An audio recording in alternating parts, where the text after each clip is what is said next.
If this is to be the end, then I will tell them of the beginning. Of how your spark was ignited.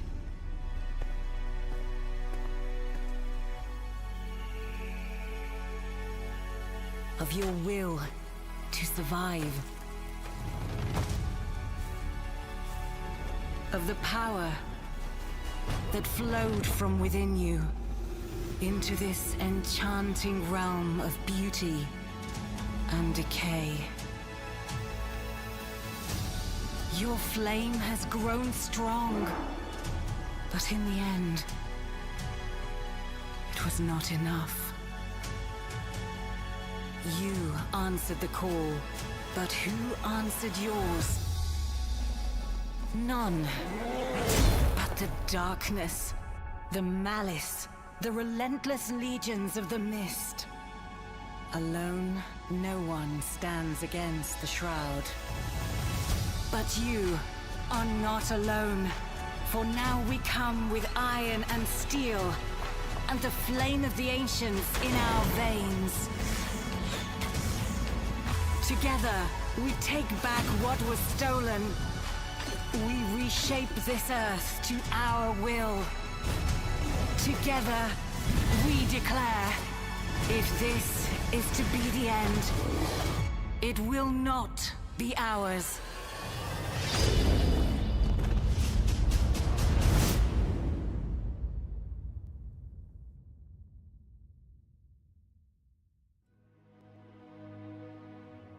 All right. It is Thursday night. You know what that means, right, Nick? You can take it to the bank. Thursday night stream with the Gaming Lawyer every Thursday night since 2015. Never missed a single one. Don't almost miss one every week. I'm always here. And hello, Nick. Hello, Everett23. Hello, Skull Spinks, who says, hi, Lawyer. I knew what you meant. How's everybody doing? The camera's back. Yeah, I'm still in a weird space. Like, I got worn down by my... I got worn down last week. I've been in a weird headspace. But things have calmed down. Things have calmed down. But last week was just too much. And it got worse. It got worse. The stress, it was work stress. It got worse. Big old microscopes. Let's just say at one point I was tapped to work over the weekend. And at one point I was informed that the stuff that I was doing, the stuff that I was reviewing, I was doing sort of like an analysis of some crap that went wrong like 4 years ago that was big enough of a deal that our client, and I can't say who our client is, but I can say that our client is huge. You would all know who they are. Statistically speaking, there are people who come to this chat that probably use our client, that are probably customers of our client. And apparently the president of this company was like watching, getting updates on the stuff that I was like reporting on. So, and I don't know if you like point by point, but still, it was a lot of like, I felt like a big old spotlight on my ass. So it was stressful. And I think, it went well and stuff. I think it went well. But it was just a weird place to be, because the way that job has worked for me is over the past couple of years, I've really carved out like a place for myself there that is mostly sheltered from all the weird chaos that can happen in the world that we navigate. Like I've created this safe little space of mine that's usually like very calm, and there could be all sorts of crazy stuff happening like around my team or to the rest of my team that we're dealing with. And because of this little QA niche that I've sort of like helped create and that I occupy most of the time, I just do what I do. No matter what's happening everywhere else, I just keep doing what I'm doing, and that's it, which is nice. OnlyFans. No, no, no, no. Pornhub. No, no, no, no, no, no, no, no. I won't say anything else. I mean, there's some people that might say, hey, no, I'm not gonna say anything else. I'm gonna say like, yeah, I don't know. Depending on who you ask, Pornhub might be might be more like. No, I'm not gonna say it. I'll say it. Yeah, it's a weird position to be in. What my company does, because it's when when these big companies get sued, or they get class action on them, or stuff like that happens to them, and all of a sudden they've been ordered by a court or a government regulatory agency or whatever it is. It's time to pay everybody back. That's where our company gets hired to carry that out for them. So the client is the person that's in trouble, and we are the company that, like, they are our client. We're working on their behalf, but our sole purpose is to satisfy the like paying the paying people back what they're supposed to be be made whole again. So got to keep that NDA intact. Yeah. Nah, and it's just like, yeah, it shouldn't. And not just like my client, but any company in our position, it's like you can't be talking about like the shit that's going on behind the scenes or anything like that. So that's like, and I'm not getting specifically into anything that's going on. I will say, whatever, if I made it sound like it's bad, it's not really. It's actually the stuff that's a big deal. As far as I can tell, what actually wasn't that bad. It was just like a clerical errors made en masse that I don't think were actually impactful on anything. But I think before they understood what was happening, it looked like it could have been a big fucking deal. And I think what I hope that I accomplished, in part at least, was to help explain why what they thought was a steaming dumpster fire was not as much of a dumpster fire as they're afraid it was. So, because I understood all of what was happening back then, and I understood like the thing that they thought they were afraid had gone wrong had not gone wrong. So for the most part, like, we did everything that we were supposed to do. Everything that needed to happen did happen the way that was supposed to happen. It was just some like weird clerical thing, like the way stuff got categorized. It made it sound like there was this huge list of things that like didn't go right, but for the most part, I think they did. So that's why I'm not like, I think it went in the end. I think it went well, but it was just like what they were afraid might have been wrong was a big deal, but it wasn't wrong. That wasn't a problem. So. But yeah, it was high stress, and there were people like way up in my company that were kept reaching back out to me directly. Like, hey, could you go back and look over these 20 items and now give us, whatever. I'd be like, yeah, there was one of those things where, I don't like working overtime, but when they're just sort of like, hey, the client was asking about these 20 items that you reviewed. It's like, all right, I'll stay here tonight until I'm done. Till I'm done going over everything so that they understand. But yeah, so this week is once we got past Monday, because Monday I thought I was done, but I wasn't. That's when the big weeks came back, and they're like, "Hey, we need more part 2." It's like, yay, surprise! And then starting on Tuesday, things kind of, well, I guess that was only day before yesterday. Things kind of calmed down again, but I just been in this weird headspace ever since. Like, I'm tired. I'm tired. I don't know if I go so far as to say that I'm crabby, but like before I started my stream, I was sitting here like, just want to be quiet and not talk, but then at the same time I'm like, nah, this is good for me. It's good for me to hang out with you guys, because it gets me out of my head for a little bit. I've still been playing games though. I actually been playing Enshrouded quite a bit this week. So, and Enshrouded has got this thing, this farming thing going on, where you plant stuff and then it takes real time for it to grow. and you'll set things to go, like to get the seeds created to do farming, and that takes real time in real life, like an hour or two. So I've had the game on in the background while I'm at work, and I check in every couple hours, like on my breaks, be like, how those turnips coming along? Turnip garden's looking real nice. Time to harvest. I'm just dead inside. We've all been there.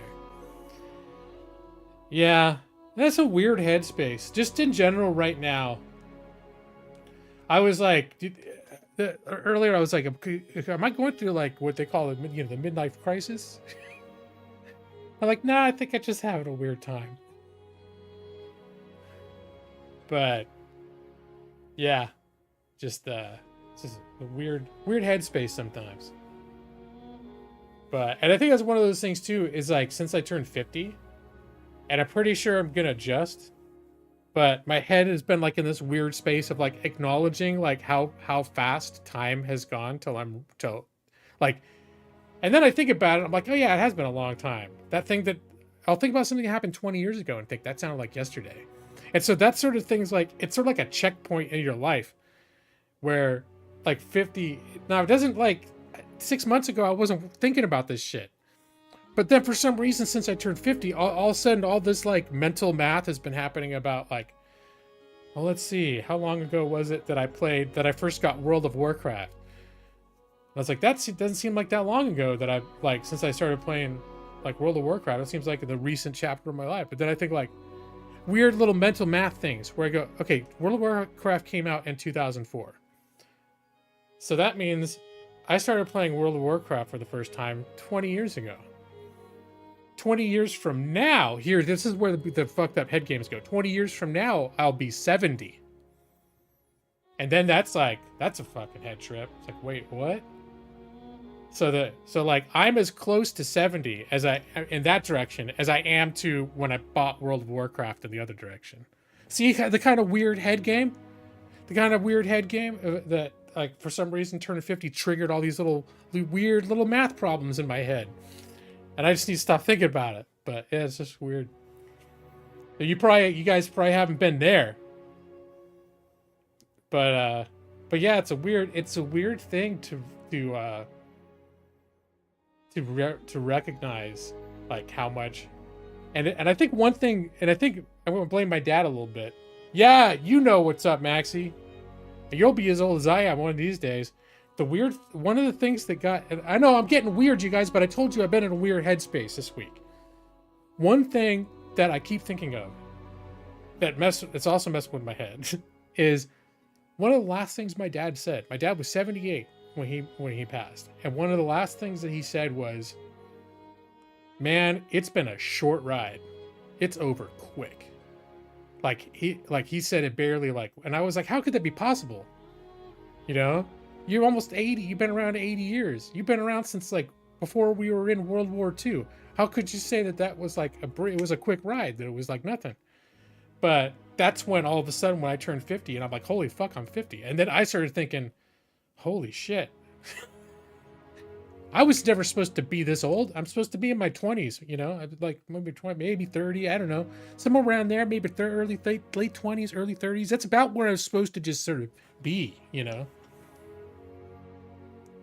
So, you ever have thoughts like that, or am I could just, Maxie, do you ever go, holy fuck, how did I turn it like as old as I am? I know you're not nearly as old as I am, but still, I think we're in the same ballpark. Your first 30 years went by slowly. Now it seems like it's gone by so quickly. Well, you know, that's something that I read about a few years ago, and it's that the perception of the time does go faster because each year of your perception, one year is actually less of a percentage of your life. So when you're 10 years old, 1 year in your mind represents 10% of your total experience. It's 10% of your whole life is in 1 year. And so 1 year feels like a long time relative to your experience. When you're 50, 1 year represents 2%, right? 2% of your whole life. That's a huge difference. And that's a real thing. That like proportionally speaking, 1 year is relative to your whole experience, it's very tiny. And at the time is passing the same amount, but the way that you're perceiving it and filing it away is and it's true. And that they ask people that live like normal long lifespans, 80, 90 years old, what felt like the middle for them. What if they were to measure intuitively, what age that they think back on that they were, that feels in their head like the exact center point of their life. They say around 25. Around 25, between 25 and 30. That's what feels like the center point. What feels like whatever came after feels equal to what came before that point in life. That like that little area in life. So let's see, Nick, now you're older than your oldest brother, so you get that weird head. Yeah. Oh my gosh. Yeah, that's gotta mess with you a little bit too. I mean, one thing that I always think about is like how old I am now, and remembering my dad when he was the age I am now, and that blows my mind. When I think about like, oh, my dad at 50, what was my dad doing when he was 50? And I'm like, holy shit! Like he seemed like such an old grown up, and I'm like, I don't feel like that. I feel like I'm a pretend grown up, you know? Like I know I got gray hair and shit, but I'm just sort of faking it, right? I'm not. Where he was like the real deal, old dude, old grizzled businessman type of thing.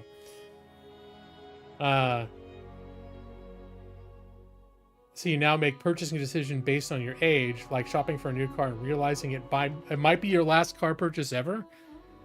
Statistically speaking, that's unlikely. If the average car times, well, it depends on the average life. I think well, this could be different now, but they say the average lifespan of a car is about 8 years. And there are people that have their cars much longer than that.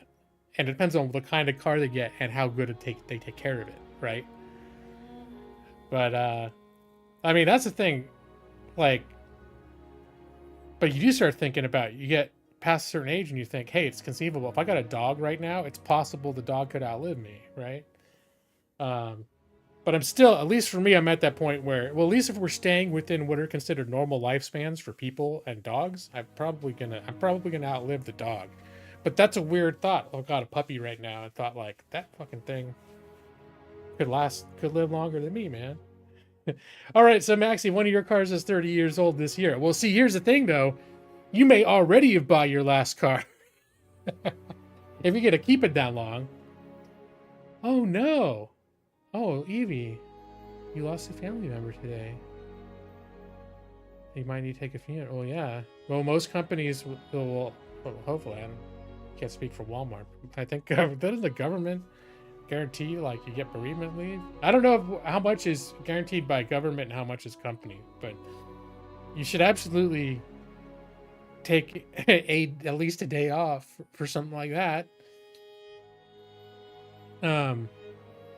Yeah, sorry. I'm really sorry to hear that. Let's see. I think the longest that we had a car in our family was somewhere around 20 years. And it was a car that my mom got when I was in high school.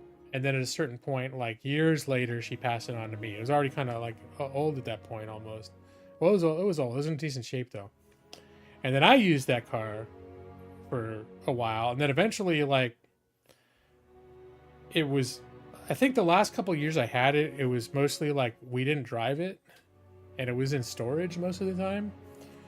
And it was like a little bit like sketchy to drive. Like mechanics were telling me, don't fix it anymore.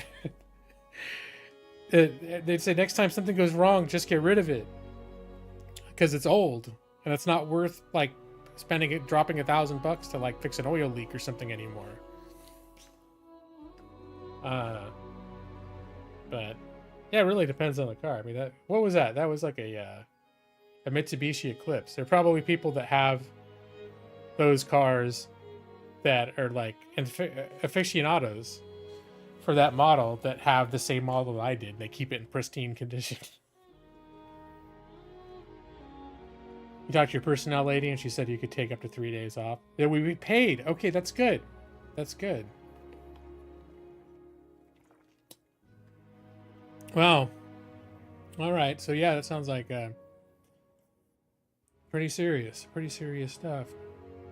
We've lost a few people in, well, you know, since you guys have known me, I've lost some people, but it does, yeah, it's just like,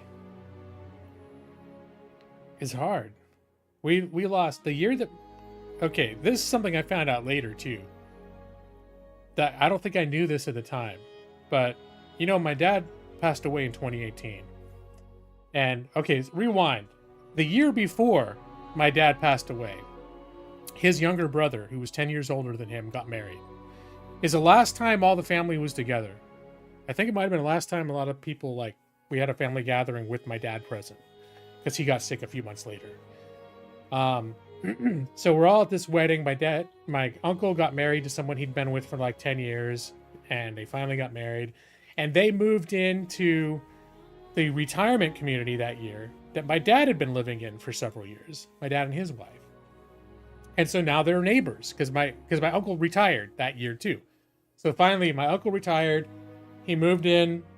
He's a couple blocks away from my dad. They could basically walk to each other's houses at that point. And they seemed to be having this, like, the greatest time. And then my dad got sick. And then was like, you got, 3 months. And it's just thinking back to, like, everybody being together at that wedding and seeing me so happy, to, like, flashing forward like a year, 2 years. So in 2018, my dad died, right? And then and my uncle was, like, absolutely devastated. I mean, whole family was, but I know my uncle was really, it hit him really hard. And that was at the end of that year. If you guys remember, right before I moved here, my uncle died. My uncle had a stroke, and he was in a coma for like 3 weeks. And I was there when they his wife decided to pull, like they told him he was like, it'd probably be a vegetable at a certain point. He wasn't getting better.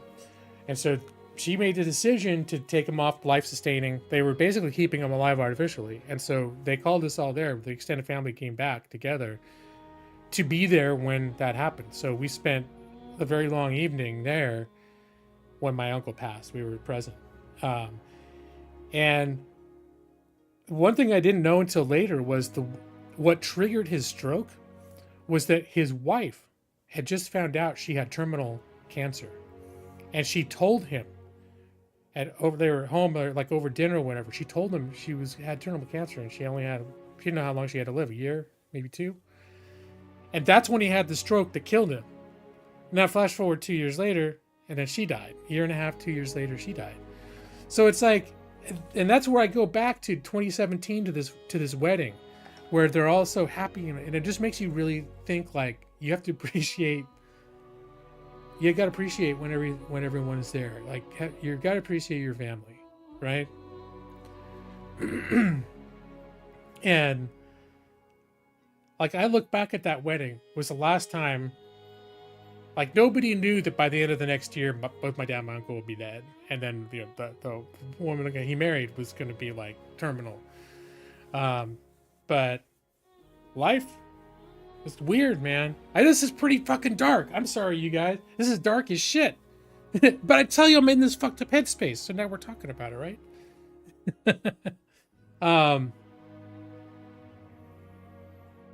It's really sad, though. You remember going to see him and his wife and us all hanging out when you were a kid. He was only 45. Holy shit, that's young. I know you probably think that's really old, but that's young. That's very young.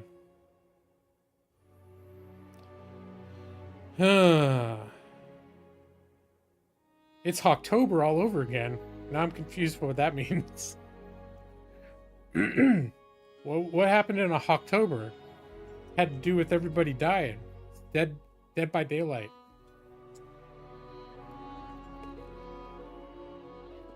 Hey Madros, your grandma passed away January 1st of this year, and your grandpa followed 5 days later on January 6th and been married for 72 years. Holy shit.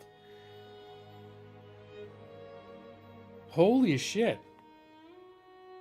And I've heard of that happening, where, like, especially people that are really, they're pretty old, and and then one of them dies and the other one just goes, sometimes the same day. There was something that happened a few months ago at work, and I think I mentioned one of the things that our department deals with is, you know, these like class actions and things like that happen. Sometimes they're based on events that occurred a long time ago, so 10, sometimes 15 years ago. And now all of a sudden, 10 years later, 15 years later, we're issuing these checks, some of them quite large on occasion. And one of the things that our department deals with is, you know, a certain percentage of the people who get these checks, since 10, 15 years have passed, are they're not with us any longer. So things can get a little complicated when you issue a check out, and then someone else in their family or someone else receives this check written out to them, and they can't cash it because they're dead. So they end up needing to send like paperwork and different things to us to help sort that out. And there was this one instance where there were two people on the check, and somebody apparently said he sent in death certificates for both of them, said he was the representative, and was like trying to settle their estate. And so I'm like, oh, okay, that's weird. So I'm looking over the paperwork, and they have to do certain things, like they have to show paperwork proving that they are the authorized representative of the deceased individual. And I was like, this is weird, because the lady who he was representing, who had died, wrote a handwritten letter saying he's in charge of all of her estates and bank accounts. And she wrote it the day before her date of death on the death certificate. So this is just sort of thing, like normally we're not necessarily supposed to be paying attention to those, like that level of detail. But then I'm like, well, that's weird. That's someone wrote this note and then died the next day. All right, let's see. Now that we're on the proper headspace, let's watch Up. There you go, Nick. Your dad is 74 and you keep having this irrational fear that he'll die soon. You shouldn't think this way, but it keeps popping in your head. Well, you love your dad and it would be devastated if he passed soon. Well, you know what? Someday he will pass. And it's not necessarily going to be anytime soon, but you never know, right? You got to appreciate them while they're here. But at least in my experience, like, I mean, it is different if someone dies at 45 versus 85. There's not the same sense of tragedy, but no matter when they go, I mean, really, there's no point in which you'd be ready. The only time that you sort of feel a little bit ready is if they're old and they have been suffering and ill or whatever, if they pass after they've been like not doing well, then there's there can almost be a relief to it at that point, but it's still not. You still wish to hell you just had them like happy and healthy in your life. I've never felt like ready to accept someone's gone. Whether they died young or old, though honestly the young ones are the ones that shock, the ones that you really are like just thought, that should never happen. So anyway, back to my so this lady writes this note saying this guy's in charge of my bank accounts and all this other stuff. Writes this note, and then the next day, the death certificate we got said that was her date of death. Then I looked at the other death certificate because there were two payees, and the first one, same last name, died 2 days before the second one. And then that's one of those situations like Major was talking about. All of a sudden it clicked. Though in this case, I'm fairly certain the other one exited intentionally after the first one went. Because, death certificates have causes. They'll list cause of death. They don't get very specific. But the first one died of some sort of a medical condition. And the second one, it said something like unknown or just... there was some word for like deferred or cause deferred or something where it was like clear that something not just like they didn't just have a heart attack or something. Something happened that was like maybe warranted some investigation.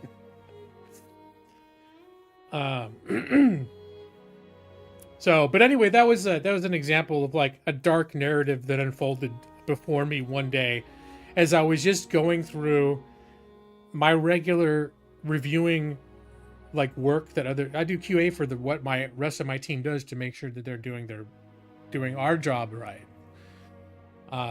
So that was me looking over a record that one of my teammates had worked on, and that was like the stuff there. And I'm guessing probably most people even on my team wouldn't have noticed those details because they're not relevant. It's not relevant to put together that sequence for us to do the job that we do.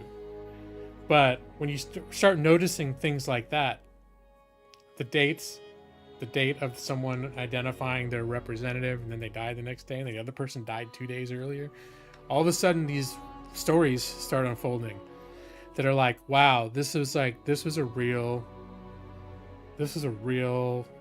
like tragedy that just I'm witnessing right here in paperwork, but I can tell what it means, and oh my god, holy shit. Life, you know. All right, yep. Good times. We got 7 concurrent viewers enjoying this. How's everybody? Everybody hyped? Everybody hyped for some Enshrouded? This is where now I'm like, maybe I should have listened to that instinct where I was like, I'm in this weird headspace. I don't know if I should stream tonight. Maybe I should have I shouldn't have done it. And now, well, of course, no, Evie, you just lost somebody too, so it's not all me. It's just like you dealt with something, but you had this thing going on right when I'm already in this headspace, already thinking about like other people that I've lost and the idea of like that of our own as people, mortality and all that stuff. So, yeah, and here we are. That was like there was one particular time a few years ago where I remember I was so stressed out from work, and I was in a horribly stressed out, irritated mood from work, and I streamed, and it's the only stream I can think of. And I think I took the stream off, like I made it unlisted later, because all I did is I went off about my work, and I felt like I was crabby the whole stream. I don't think I like snapped at anybody or anything like that. I don't think. But I probably seemed very like grumpy and irritated. And I remember thinking that was the only time I can look back at a stream after the fact and said to myself, I probably shouldn't have streamed. I was just in the wrong headspace to stream. There's certain times everyone's, hey, it's Thursday night, it's time to see the Game of Lore, and they get in there and it's like, oh shit, what's going on? He's being fucking weird tonight.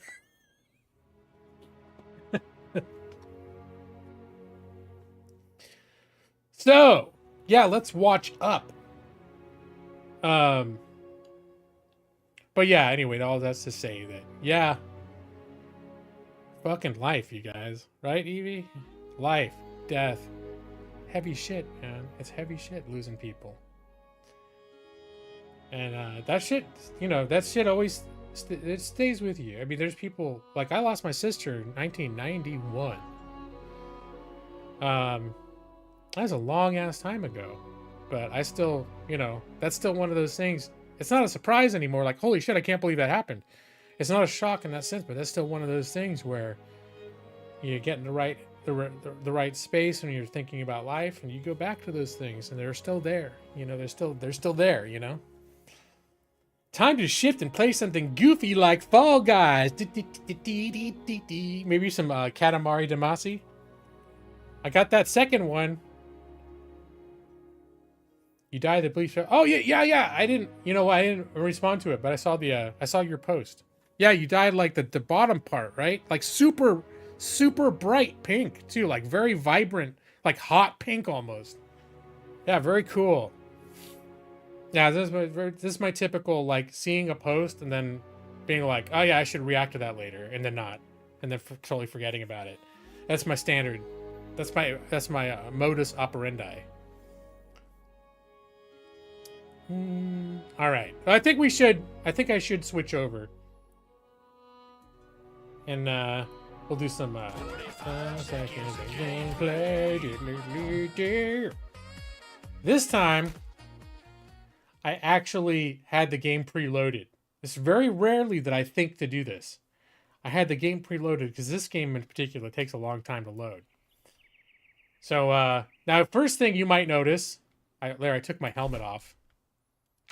Usually I have my helmet off. First thing you might notice is I've got some, remember last time I was dressed kind of shitty? Now I got some nice duds here. Remember your friend convinced you to dye it? She dyed her whole hair purple. Okay. There you go. Well, yeah. If you already got a bleached part, why not? The parts that's not bleached, then that's a whole lot of extra work. But it's already bleached, like just work. So yeah, and he's actually got a helmet that I think is cool enough that I've actually had him wearing the helmet. But so there've been a few little changes around the homestead. First off, I got a little bit of a garden going. But I've moved house. You notice all my friends are gone. Hey, James Baker, love you too. Night, and you're going to bed. All right. Thank you, James Baker. Appreciate dropping that love and then getting the skedaddle out. That's the bar for cool helmet. Yeah, he reminds me of he looks like a Marvel superhero or something, like Nightman. Fighter of the Nightman. But I've actually moved house, so I'm gonna make a fairly dramatic approach to my new house. I was out exploring these deep woods, and I found a place, and I claimed it. It's a place that was already existing, that I found. It was like ruins, and I fixed them up. I am aware of Community, and I've seen episodes of Community, and I've always intended to watch more Community. But every time I've tried, I just haven't stuck with it. But I would concur that Community I think it's a good show. Every exposure I've had to it, I thought it was good. I don't know why, I just never ended up watching it. Could be Nightman. Fighter of the day, man. I would say right now I'm on top of one of those towers.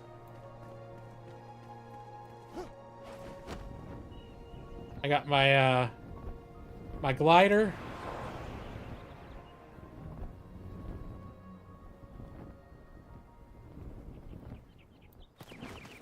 So firstly, I found these very thick, deep woods, which I think are terribly cool.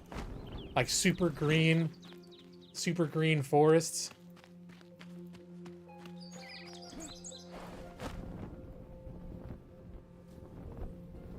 Your hubby had you been watching? Yeah, no, it's pretty.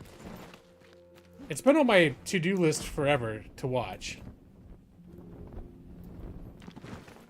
All right, this is the road that leads to my new home. I should pick these white flowers though. White flowers are good. I use them for my super healing potions. So yeah, the main character, isn't he someone who was a lawyer and he decided to screw it? He didn't want to do it anymore, so he went back to community college for like a change. All right, here it is, you guys. The dramatic approach. Like I came to this place and I was like, oh dude, this place is awesome. And the winding path leading up. Of course, the torches and stuff I added later. But it's just like, it's this giant inn way on top of this mountain in the middle of this thick forest. I was like, holy shit, this place is cool. So you can tell, obviously, I've been here. I got this whole garden and stuff that I planted. But I spent one evening basically just moving all my folks in here. One thing that I liked the other one, like having a little village, but it was also like kind of a pain running, like each time I needed to go to a different workstation, see the carpenter or the farmer or the blacksmith, I had to run into a whole different building. And when I saw this place, I was like, oh, and look at like the third, it's 3 stories, and all 3 stories are visible from from the center here. It's pretty cool. We got my my farmer lady here, and my carpenter. The kitchen, I got the alchemist set up, and then here's my blacksmith, and there's but the hunter that does like my arrows and stuff. These blue magic boxes, if you put crafting materials in those boxes, they're automatically available when you go to craft stuff at crafting stations instead of having to have them in your inventory. So that's pretty cool. I made a bunch of those. We got a little bathroom in here. We got poop, you know, or whatever you're gonna do in there.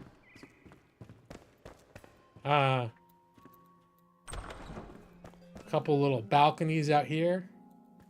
Come hang out. And I think this is like the boss's room. So got a nice fancy bed. I don't come all the way up here. I actually got a little space, like a little loft that I sleep in. That's closer downstairs, closer to the action. It's down here. Because going all those stairs is kind of a pain when I just pop up here. This is like an upstairs bar seating area before. There's a lot of the furniture in here was all junked. So I cleared out all the junked furniture and I put one of the fancy beds up here. And so now when I'm hanging out here, I decide it's time to go to sleep. I just pop up the stairs. But we've got a spooky basement too. Spooky basement with we get the torches. Now, I don't know what the hell is going on in here. This is like the extra bathroom, and someone came down here and died taking a shit. I don't know. I haven't bothered to clean up down here, so things are a little bit. I didn't even realize that there's a dead dude down in the basement shitter down here.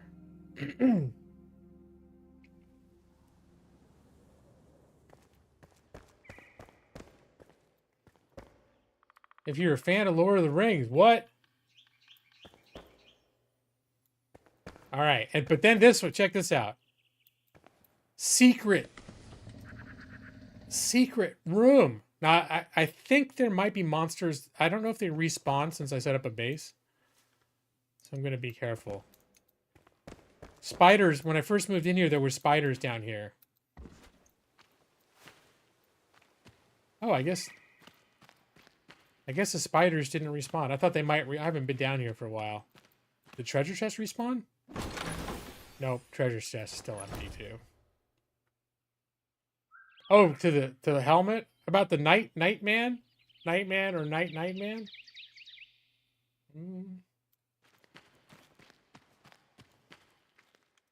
You know how I am. You know how I am about following comments and understanding what the hell people are talking about half the time. Okay, close up. No one can know about the secret place down in my basement. Or the dead guy in the toilet. The basement toilet. We'll keep him. Rest in peace, sir. So, but yeah. So this is my new place. We got a couple of guest rooms up here. Got pretty nice. Pretty nice. Actually, I didn't fix the chair's broken. But aside from the broken chair. Because this place was all in ruins, so I mostly demolished all the broken shit. And I didn't even notice this until I was in here, I think, earlier today, and I came in here. I noticed there was this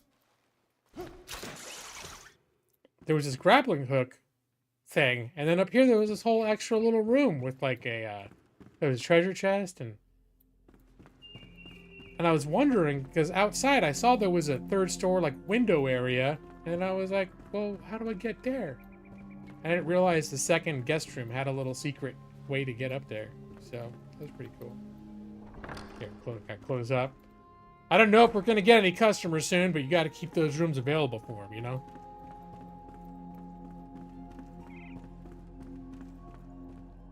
Another little seating area up here. I thought about putting one of my vendors up here, but then I thought, nah, it's going to be too much of a pain to run up here each time. Have the same problem I was having in my old place. But I like the space. I think it's cool. Oh, But it looks like Urukai. I must have missed that one. Oh yeah, there it is. Right in the middle of all that shit. It does kind of look like a Urukai helmet. Oh god. Whoops. I was trying to zoom in.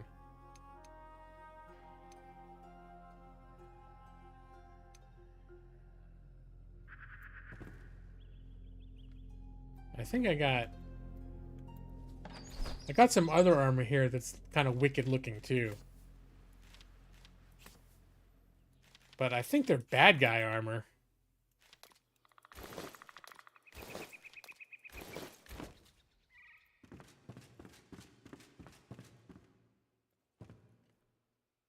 Yeah, it's kind of like bad guy armor.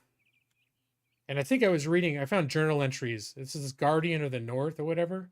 I read journal entries and it sounds like he like turned bad. He was kind of an asshole.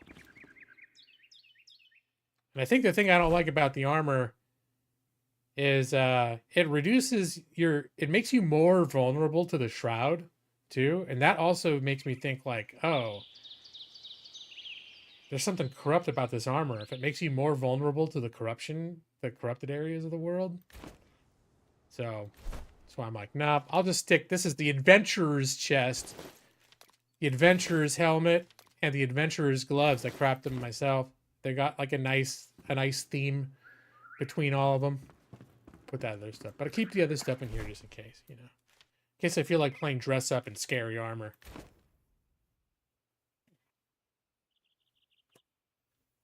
I'm not a villain. I'm a good guy, even though I'm in a weird headspace sometimes. But yeah, so this is my place. This is my new garden. I got my different flowers. I got a bunch of strawberries. Here's those turnips I was talking about. I think I need all these for my... I make health potions. And these are like ingredients from my health potions and other buff potions. I turned this hill back here. Oh, I didn't realize I got some honey and some wax on the ground. I got a bunch of berry bushes growing back here. There was this cave. I thought this might be a mine shaft or something, but it's just a dead end. I guess I could turn it into a tunnel, but unless I have reason to think... I don't think there's any, like, resources down there. And I even have a well. It was kind of nice. I just come up and hit E, and then I get a bunch of water put in my inventory, which is super handy. So, because I would go on runs to certain places that had wells, and I'd have to fight creatures each time and clear the creatures off so I could get well water, and that's how I was like doing my farming and stuff. I'm gonna guess at a certain point you're able to craft a well, but I was able to take advantage of this place being already pre-made with lots of amenities that I'm not capable of building myself yet. And I thought it was kind of cool that I could just plop this, this flame. This is how you make your settlements, is you drop these down in a landscape. And that by dropping this down here, this place became mine. So, became a safe zone. It was kind of cool. I think there was also a thing up here. Oh! Okay. I'm not going to mess around with that. Oh. There was that thing to get a grappling hook up at the roof, too.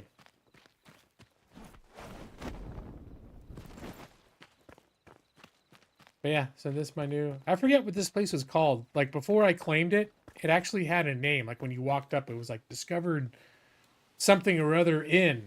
I was like, oh, cool. But since I claimed it, it lost whatever title it had. But, yeah, I'm into it.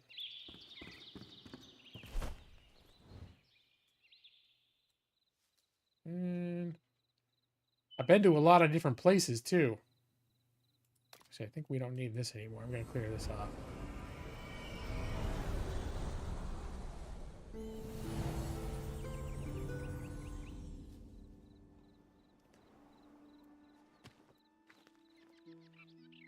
You can plant a certain number of these and use them as teleport locations. This is what you plant to start building You have a limited number of these you can make, but each time you drop one, that's an area that you can build and create buildings on and stuff. But since you can teleport to them instantaneously, it almost doesn't make sense to build anything here, because you can always just have your big old main base and it instantly teleport to any one of these things from there. So, but I don't think I'm going to use this one anymore. Because the thing that I was investigating here, I've already finished checking out. So we're going to deactivate the flame. It gives you 40 seconds, and then that's going to vanish.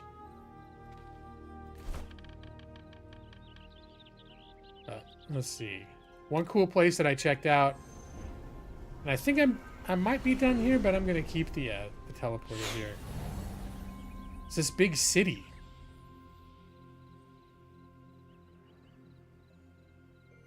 Just kind of a cool, it's just kind of a cool place.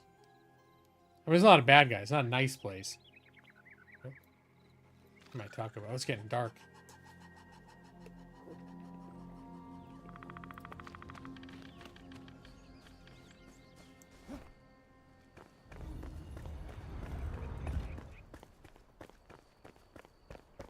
Looks extra spooky at night.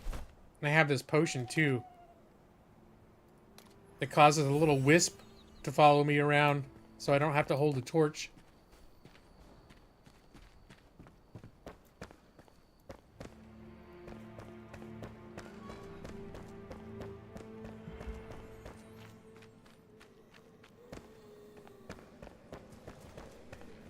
Oh, there's some baddies.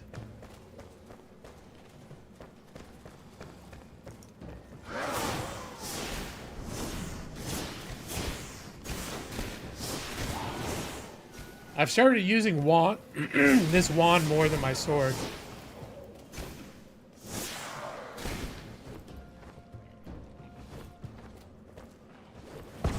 Oh, damn it.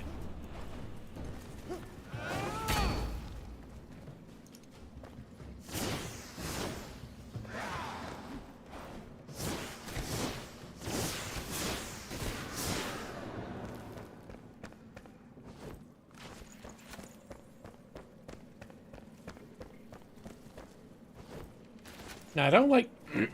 usually I don't like going around at night. But this location is not too bad. Because for some reason there's a lot of ambient light here. Whereas out in the woods and stuff, it's just like pitch black.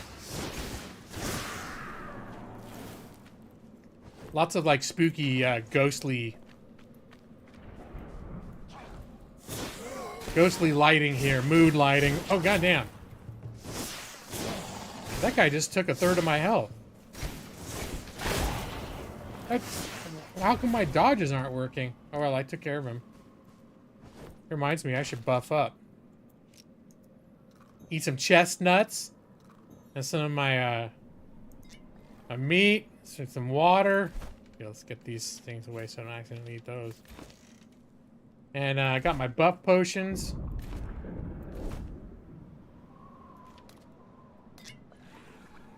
There we go. And maybe I probably use a bandage. Get that health. Get that health going back up.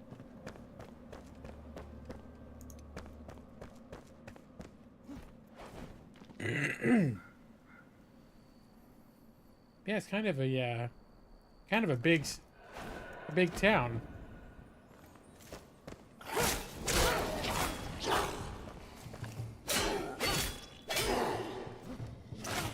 God damn it.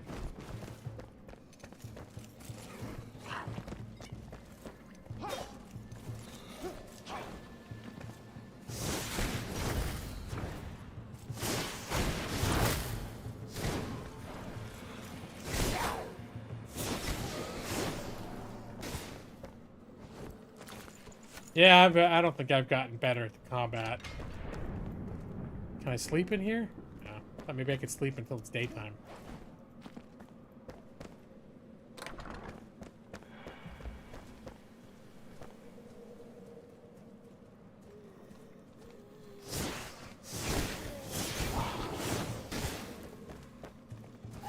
Oh, get away.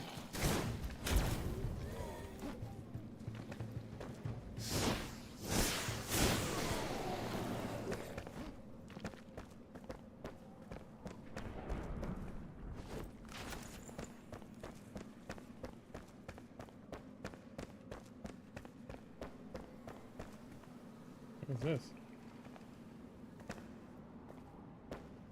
All sorts of weird. There's a whole like underground area too in here.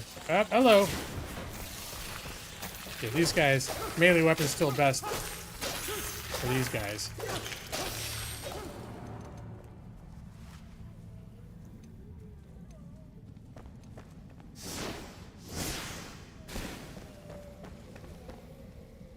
I'm hearing all sorts of weird Modi shit going on. Why is there a stairway that goes up to nothing but a brick wall? Is there a place up there to go?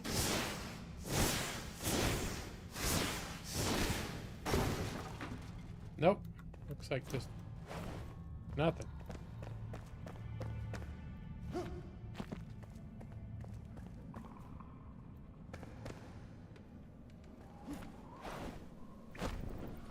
Alright, well, guess I gotta find another way out.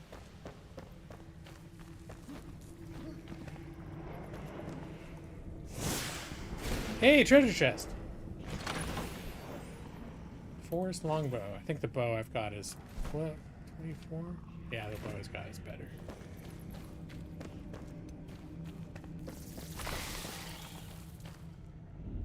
Yep, here's another stairway up.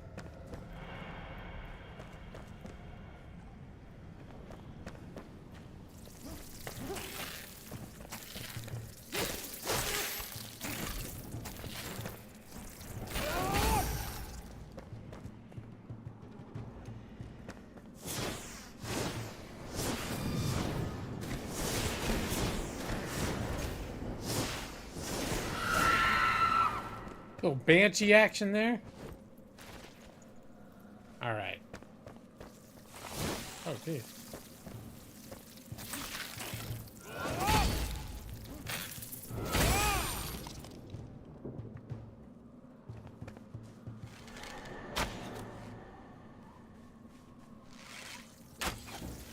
Oh god, you sons of bitches. I think this is a spawner over here. Alright. Where are they? They still spawning? Where are they coming? Where do they keep coming from? Alright, it'll be a mystery forever.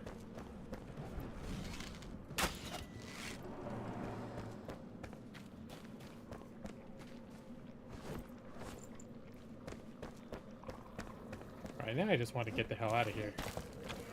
I can't teleport out because I'm in Shroud right now. And being in Shroud prevents you from teleporting. So I think I need to find a way to get high enough to be... I think it's... If I get higher, I can get out of the Shroud. Here we go.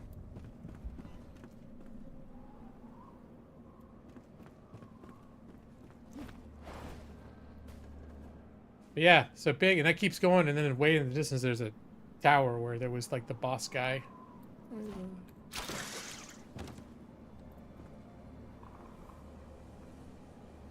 I already went through there. I killed the boss. There is sort of like a story going on here, but it's like mostly just journal entries and stuff. All right, we're gonna go back to our giant fancy inn home.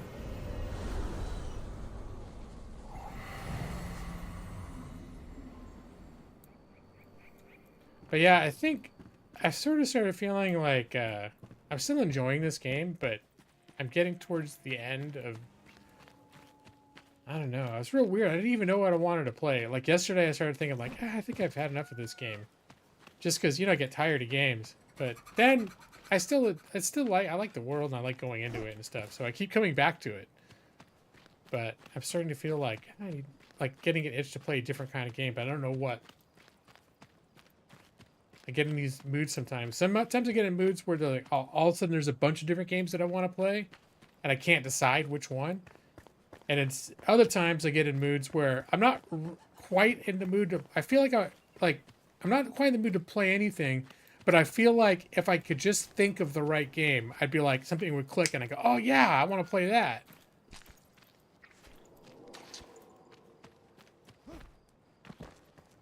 Little back door into the kitchen.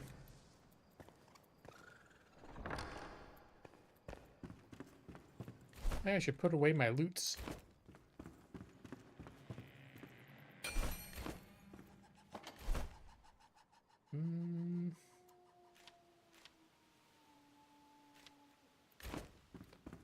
All my flowers and stuff. I've got a whole system. Flowers and stuff going here. Oh, this is also where my, there. The shroud shit goes in here. Alchemy stuff. You often get in moods where you don't really know what to play. So you tend to play nothing inside. And just lounge. Well, sometimes too, that's where I'll end up watching. Like, I'll get more into watching a TV show, or that's mainly the other thing I'll end up doing. So I'll end up watching a show. But there's usually like, I'll find some kind of game that I'm in the mood for. Like, honestly, I've been craving a game like this for a long time. And I think this is one I'm going to keep coming back to. And the reason I like this, it's a little bit like Valheim. It scratches a similar itch. And it's because I like the sort of the crafting, building, survival type gameplay. And I've been wanting it in like a colorful fantasy type world too. And I think this world's got a lot of character. And it's just kind of cool. It's got that like intentionally hand designed type feeling to the world too.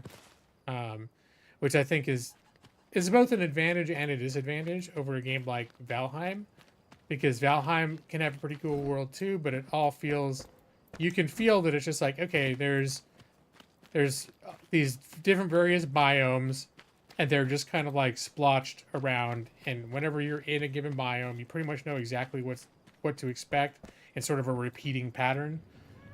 And here it's like things are placed with intentionality. So like that last week when I was running and I saw that little hole, looked like just a little hole or tunnel in the side of the hill, and I decided to check it out. There's this whole network of shit down there, and like a boss creature and shit. I was like, holy man. It was just some random hole in the side, you know, but it was very much like placed in such a way you're walking down a trail and you look over and see in the side of this hill, there's something glowing. There's like a cave and there's something glowing inside. It's like, oh, well, what's in there? Here, I'm gonna pass time to the morning. Was it already? No. Is it already coming morning time? It looks like the sun's maybe coming up already. Yeah, it is. Okay. Cool. I kept trying to convince myself that I should play Baldur's Gate again. But I don't know why it just didn't stick this time. Like I was trying to get back into it and I was sort of enjoying it. But I just didn't feel like going back to it again. And then it was a weird sequence. So Pal World came out, and everyone was making a big deal about that. And I thought that could be that. I mean, it ticks a lot of boxes of the kind of games that I like. And it was on Game Pass, which is, you know, $9.99. So I signed up for a month of Game Pass, and I downloaded Pal World. And I played Pal World for about 45 minutes, and then I was just like, it's not clicking. It's just not clicking with me. Could be the, like, I'm not into the Pokemon artsy style, whatever. Could be that. Could have just been like, whatever. It just wasn't.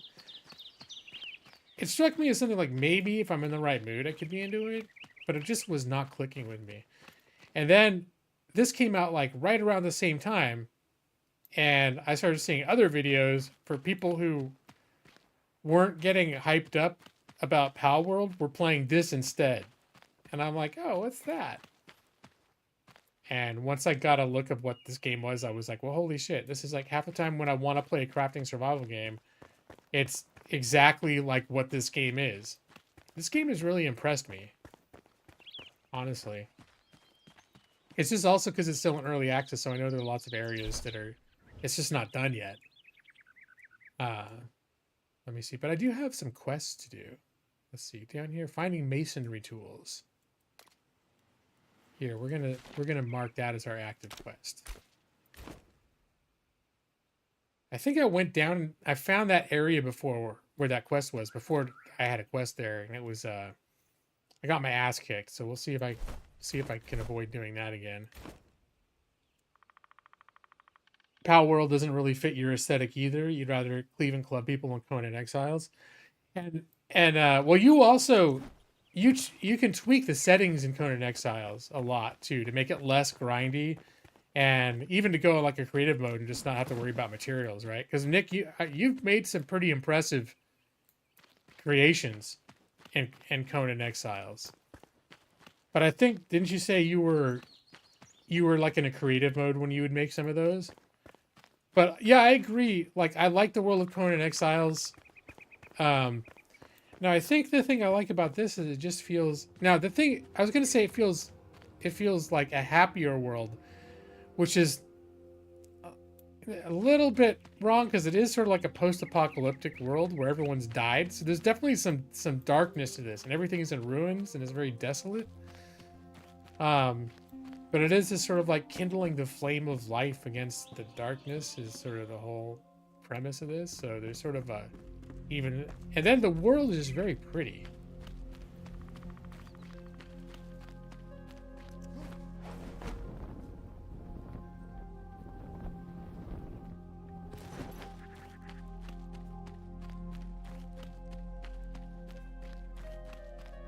But yeah, everything's like old ruined towers and. All right, let's go to towards that place that I was going to check out. This is one of the homes that I did keep because it's in like a location that's near shit. So.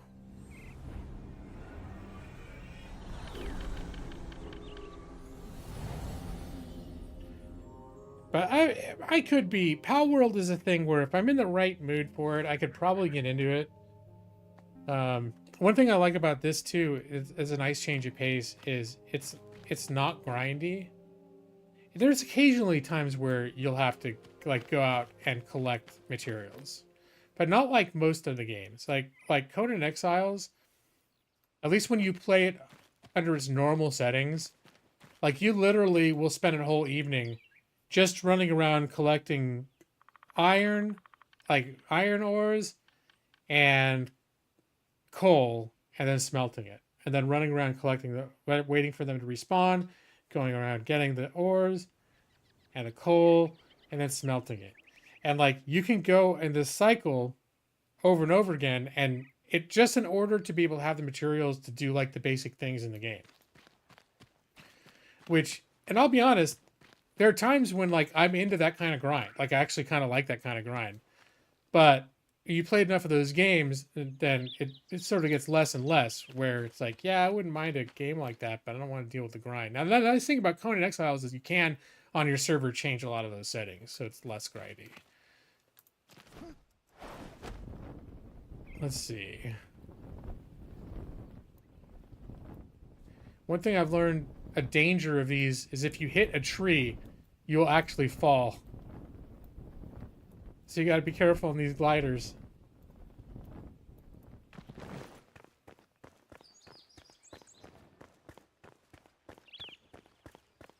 You also tweak the world server Conan to reduce the grind. Oh shit! Yeah, I think I've done that. I've done that before, but I still always kept it so that there was a grind. But like I know I think I also did mods, those balance mods, so you can like made it so that you don't have to be in a group to do some of the content. It's been a long time since I've played Conan Exiles. I still have like a positive general association with that game though. No, I don't need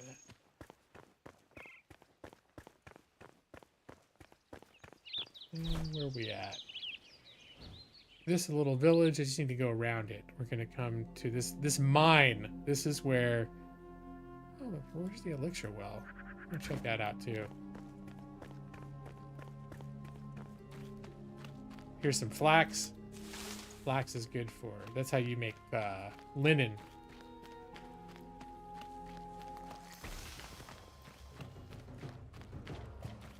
I see you there. It's like a fire-breathing plant.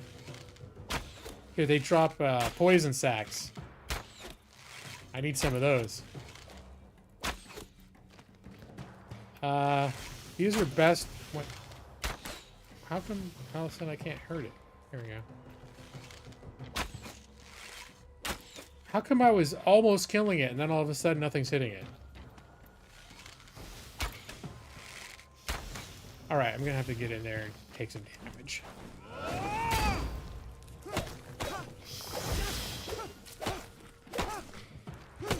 I think this suddenly became a creature that's like... Hitbox has gone screwy. It can still hurt me though. Okay, well fuck him. That guy spawned weird or something. Nope, I don't need to mess with you guys. Alright, I'll kill you though. I'll kill the ones that run out for me real quick.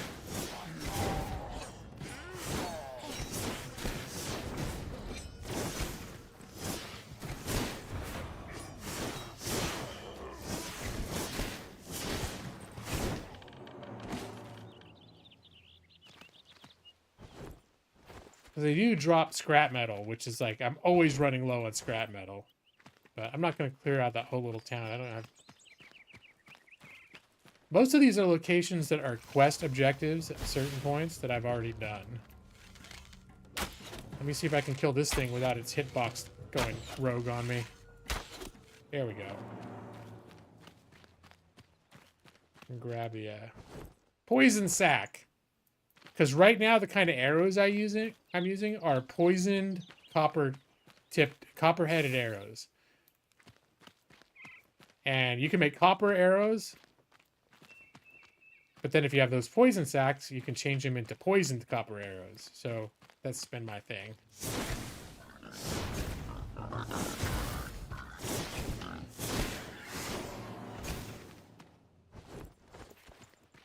Boars, that's how I get the current type of meat that I eat is from boars. I used to get the wolves, but now I got better meat from the boars.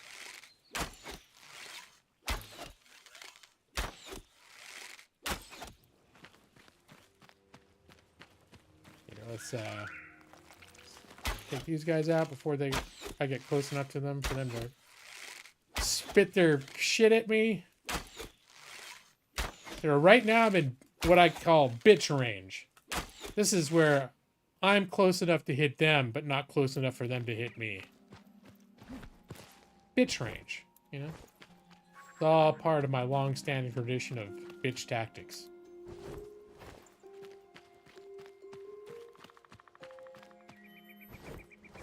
Yeah, sure, I'll pick up some purple flowers. So far, the only thing I found a use for these for is they were needed to make... I made some wizard robes, and you needed a few to make wizard robes. So I don't go out of my way for these, but, you know. There's a whole bunch... Oh, hello! Hello! Okay. A bunch of these guys spawned, like, down in the dirt.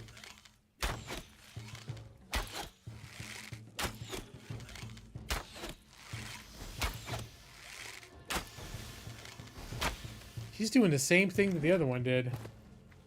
Like, once I get him down to where he's gonna die, he doesn't die.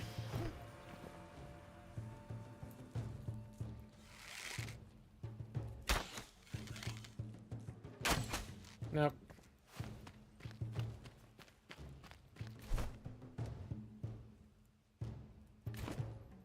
Alright, I think it's time to buff up. I'm about to go into some Shroud, so I'm going to just get this stuff out so I don't accidentally eat it. Oh, I got some actual copper arrows. All right. This longbow. Nah, we're just going to scrap it. Or salvage it, rather. Can use that to upgrade other shit. Oh, and I should use the... This gives me extra stamina for 30 minutes. And this gives me an extra 2 minutes in the Shroud. Which, all that mist shit means I'm about to run into some Shroud, so. I am now enshrouded. Oh, it turns out this Shroud was not very big. Oh, shit.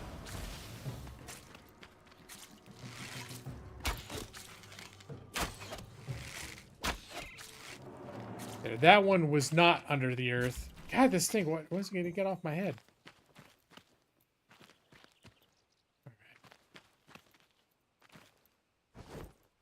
All right. More poison sack for me. Here's a good one.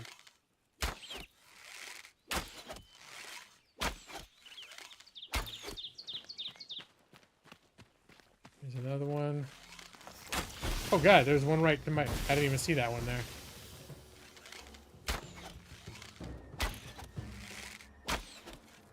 They're plants, not velociraptors. How are they flanking me? Okay. Looks like their growth pattern has a bitch tactics pattern of their own.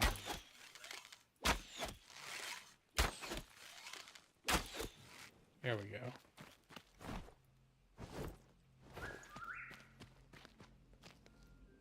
Oh. This is mud.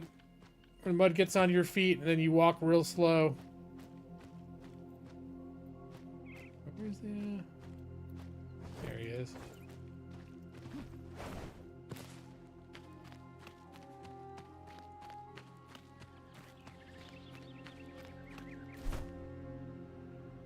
Alright, there's an elixir well down there. But I think the place where I need to go...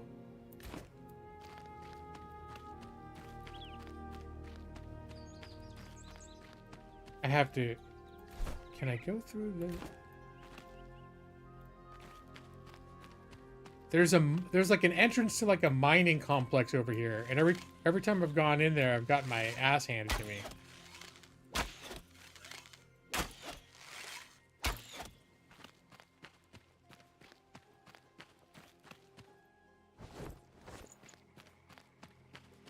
Wonder if there's another way in.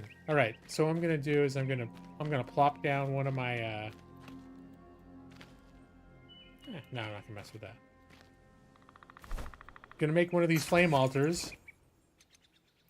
Plop that down right. Yeah.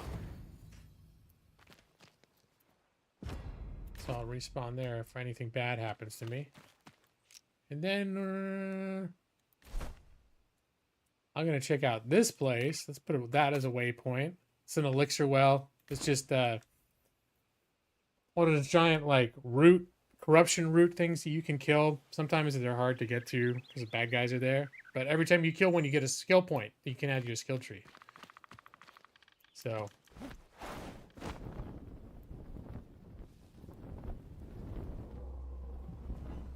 Alright. I am enshrouded.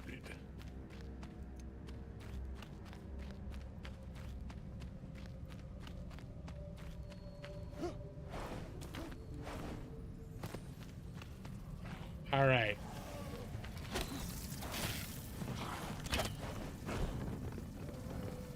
Gotta climb these stairs.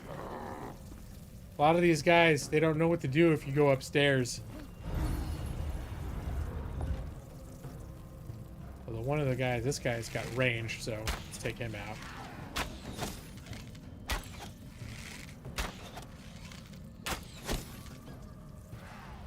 All right. What is this thing? Read. Stranger's visitor.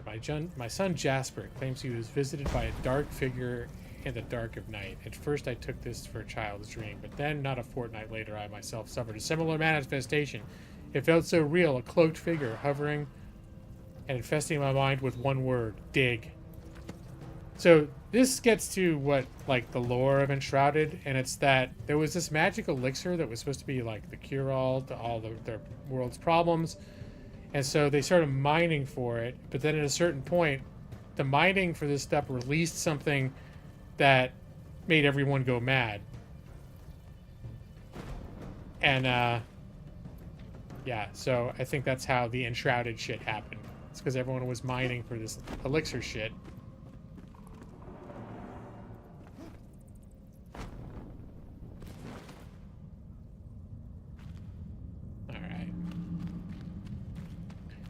But each one of these wells has, what is it called? Elixir well. There's a shroud root. Shroud root. And I think each of these wells hit a shroud root, and that's the source of the shroud.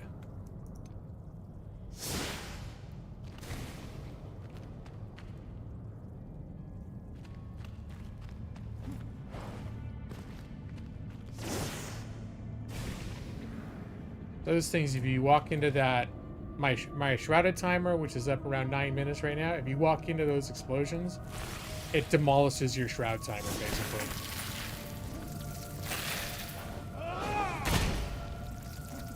This jump attack I unlock is really the only AoE attack that I have. At a certain point, if I use a magic staff, you can have fireballs. But I still don't have enough magic, like, mana and shit to make that. Oh, shit! Who was that? Who did that? Alright, somebody's going down. This guy's going down.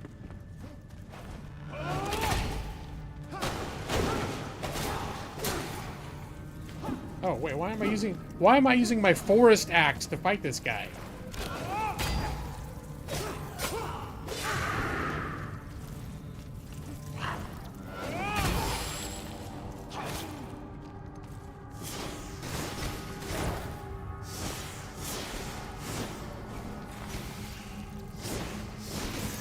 Alright, this thing is spawning them, so I'm gonna... Nope, no more. How do I make it stop spawning? Did I already kill the spawner? I guess I did. It's just like the husk of it. Okay.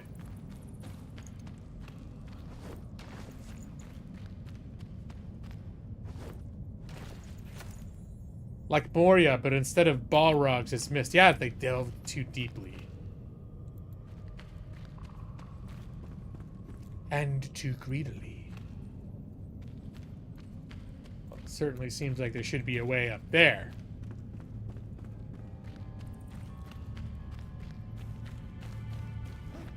Oh ho, okay, watch out. Don't walk into that shit. Okay, here we go. Oh god. Whoops. Whoopsie daisy. Maybe I'm not going the best way. No, maybe that was the way to go. Usually they don't make it that hard. I'm probably missing like a grappling hook or something.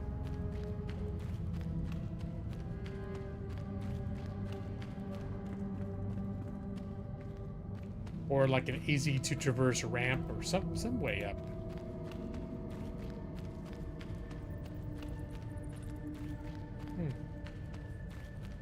I'm not seeing any of these easy traversal methods that I would expect to see. Oh, here we go. This thing you can climb this stuff.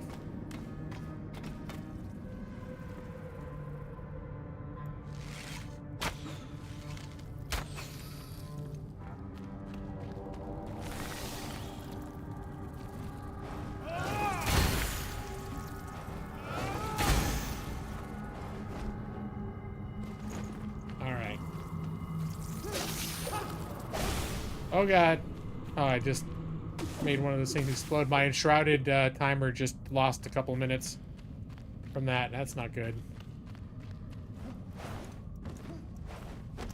Oh god! No, no, no, no, no, no, no! Oh, I'm fucked. Can I mine my way out of here?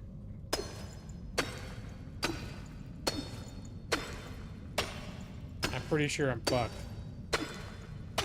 Mining your way out like this is not... it's not usually viable. Nope, I think I screwed myself. Alright, I think I'm just gonna have to, I think I'm gonna just have to take the L.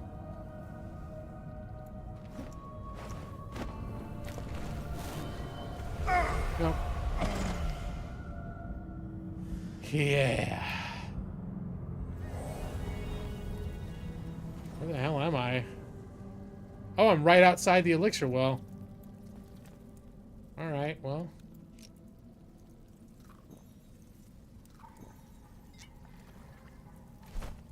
Still, you get some of your stuff. That. And I need something to get my health back up. And then we're right back down to it. Yeah, I just realized, like, the mining, it's not like Minecraft super quick, diggy diggy, make a super fast tunnel. In order for me to do enough mining to get myself out of that situation was probably more than my single mining pick durability would have sustained. So I foresaw that I was in a situation where I could have spent 10 minutes digging and then still not gotten out of there. So it's like, all right, well, that is definitely not feeling like a worthwhile objective. But now I gotta find my oh god. Oh god, no, dude! Okay. Where's my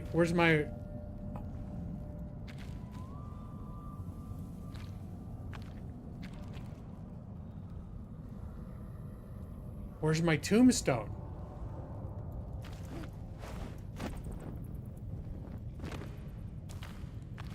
Oh no, my tombstone is down there! Oh, you gotta be fucking shitting me.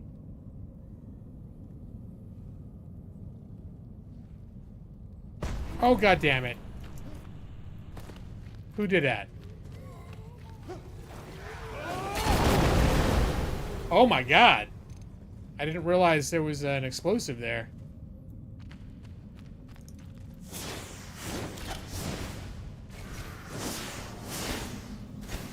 Alright, so I feel like I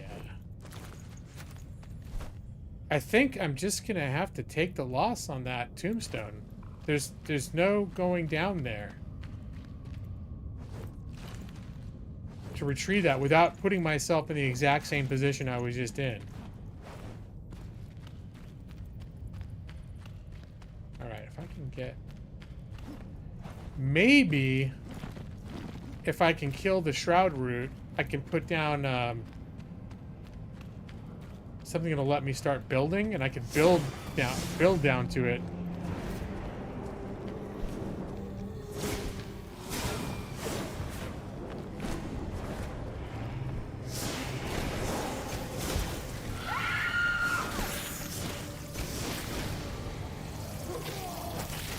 God damn it. Oh, I'm out of stamina. That's why I can't do anything.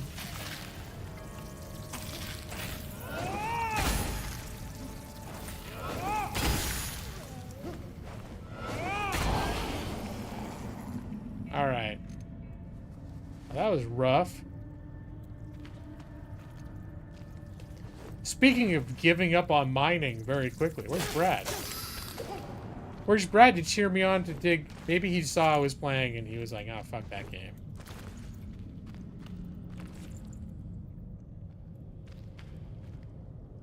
Alright, now I can't even remember.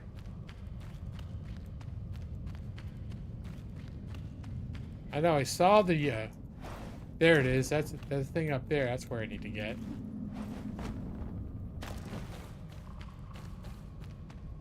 He was so into me digging a hole last week. I was sure he would be back to keep cheering me on to keep digging.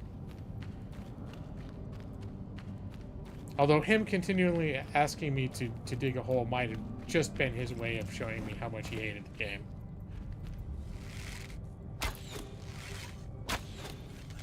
Because he's not normally a fan of this kind of game.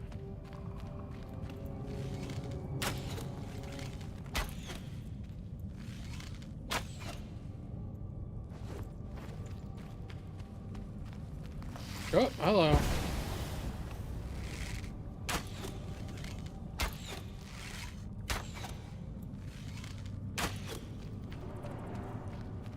All right.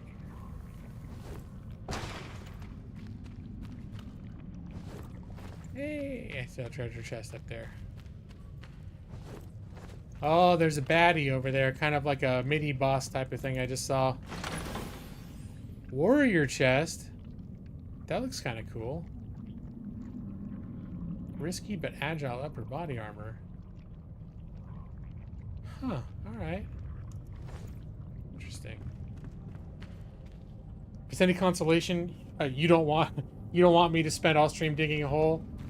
Were you not into that last time? I'm pretty sure that was just something Brad was doing because he thought it was funny to just tell me to keep digging a hole.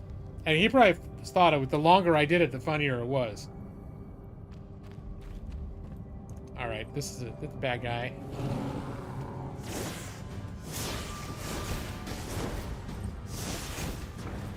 Oh, I just realized there's also the lava here.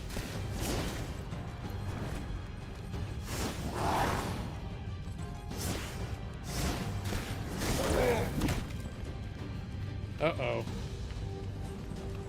All out of stamina. That's not good. Alright. Yep, bitch tactics to the rescue. A little wand kiting.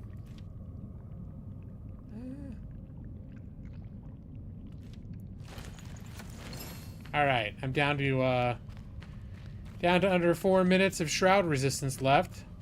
But once you kill the shroud root, it clears out the shroud from the area immediately around you. Like in a little diameter. Oh, hello. Alright, let's kill this.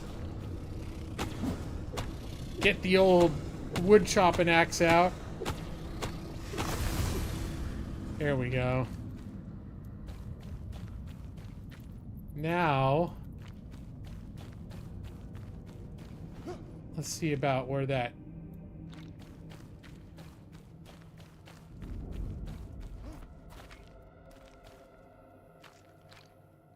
where my corpse was. Any chance?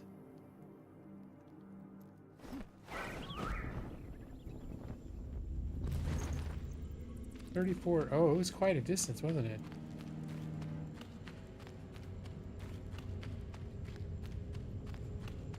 Seem to have,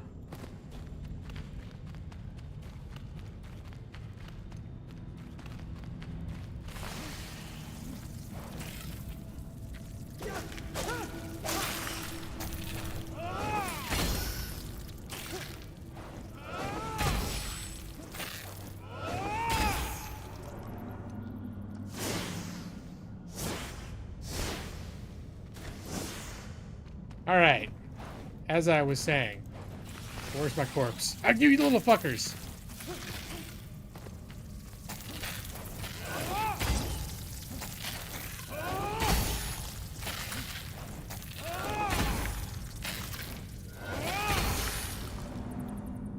All right. Man, this place is being kind of a pain in my asshole. Hey, there's a treasure chest though. Okay. That always cheers me up a little bit. I mean, not that there's anything too amazing in them most of the time, but, you know, still, it's pretty cool. Alright, so where... Nope, I'm not even gonna mess with you guys.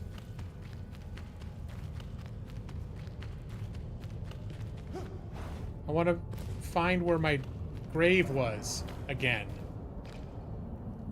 Somewhere up there. How do I get to it?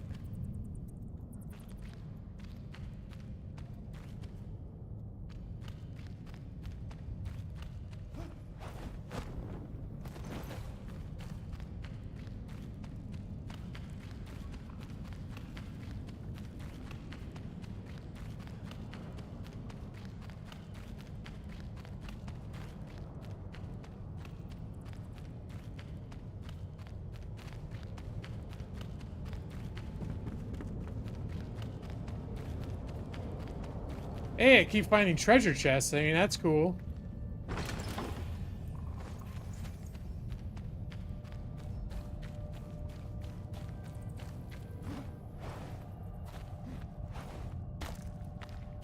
All right, but where's my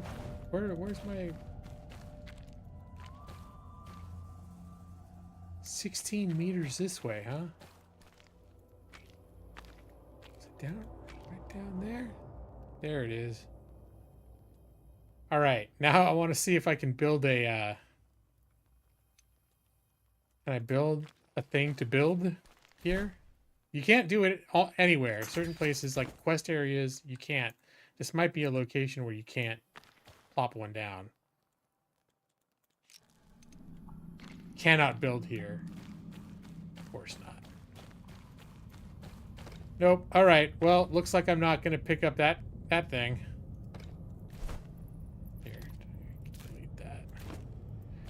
I don't think there was anything too irreplaceable there. Alright, I'm gonna pop back home.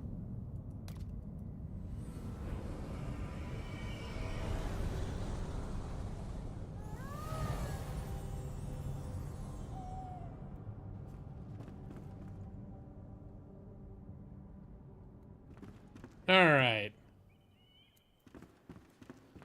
see. Potions, spare potions go in here.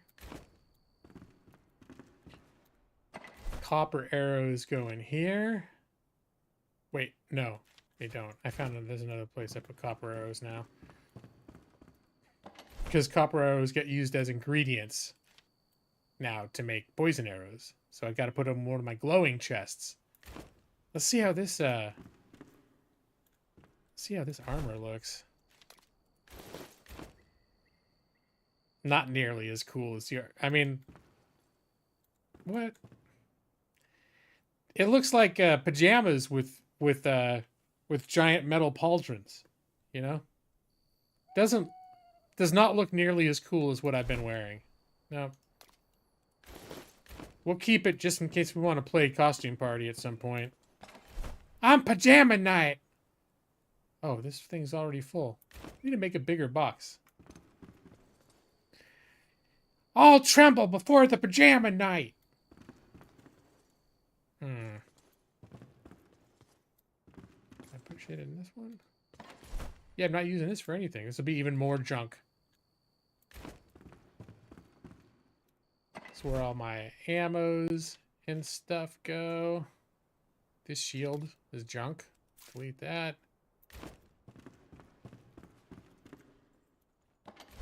Potion stuff.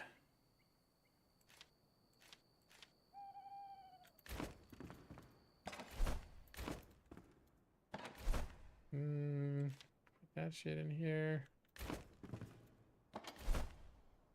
I think I had a bunch of wood that I ended up just losing. That sucks. Alright. Stuff goes in there. That stuff goes in there. I feel like replacing the wood that I lost. Let's see, honey, I put in here. The meat I put in here. Now I don't have to stand by the fire and cook it on a stick like I used to do before. You just stick it in here and it'll cook it automatically.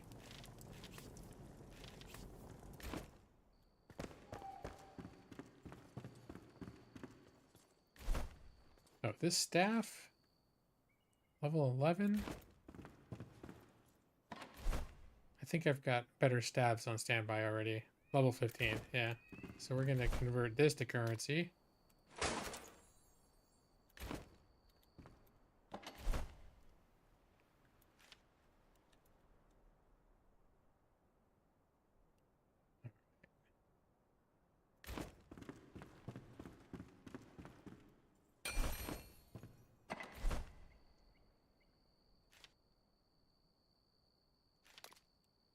No. What do I usually carry? I usually carry a little bit of wood.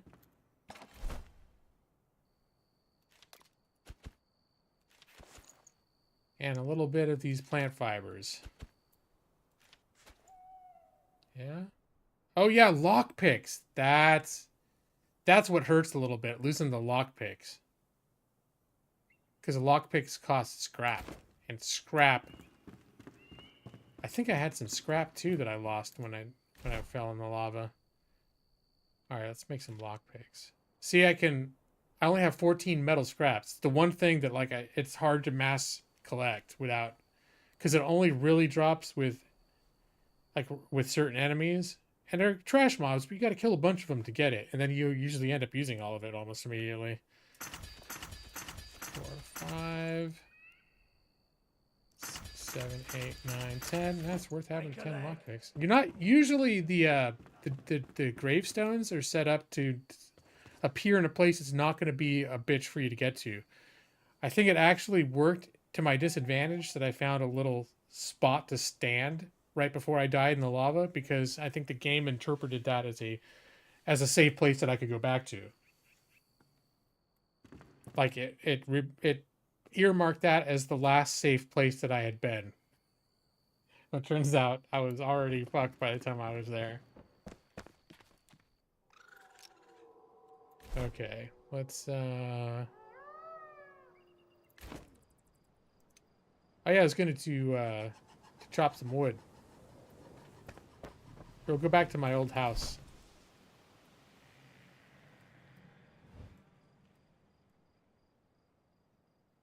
Actually, we'll come here.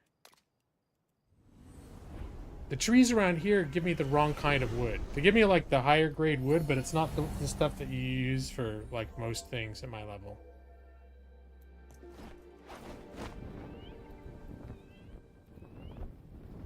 I was gonna rest until nighttime or until daytime, but then I realized I could also use these fireflies. And you can only see the fireflies at night. The fireflies are what you use to make the ingredients for this wisp potion, which I've discovered I find extremely valuable. So I'll run around these grassy areas at night, look for glowing patches in the grass where I can pick up my fireflies. All of a sudden, I'm not barely seeing any glowing patches with fireflies.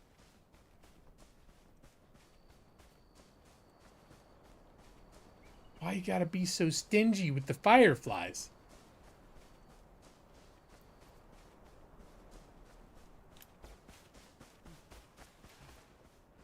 Here, try down the hill.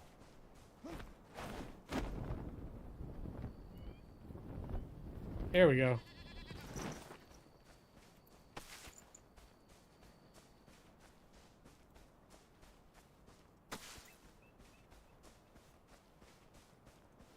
Yeah, all of a sudden I'm seeing lots of little glowy spots.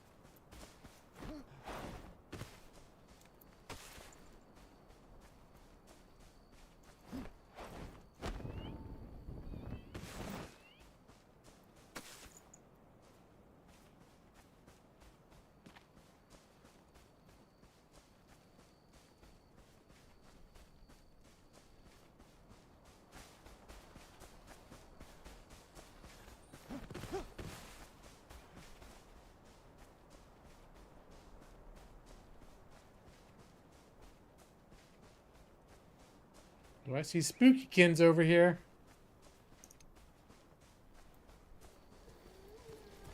Hey, 3 guys.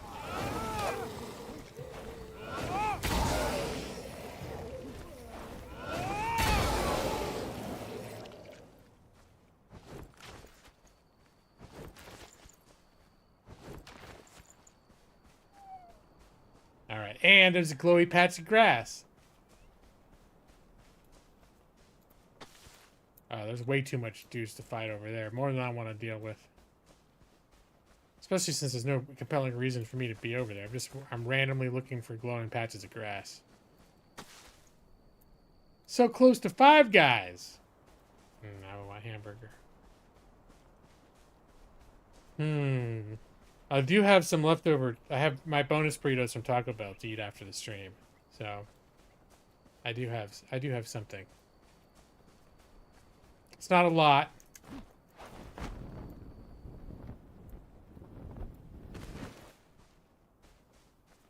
Berries. Earlier in the game, I wasn't picking the berries anymore because I had so many of them. And I had better food. Berries aren't very good to just eat as regular food. But then later, I unlocked a recipe for like some of these super... either the super health potion or one of my big stamina buff potion. And that requires berries. So all of a sudden, I'm all about the berries. Okay, I already looked at that guy.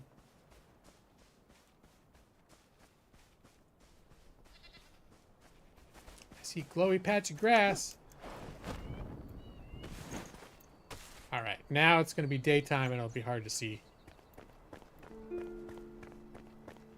Now we're going to chop some trees.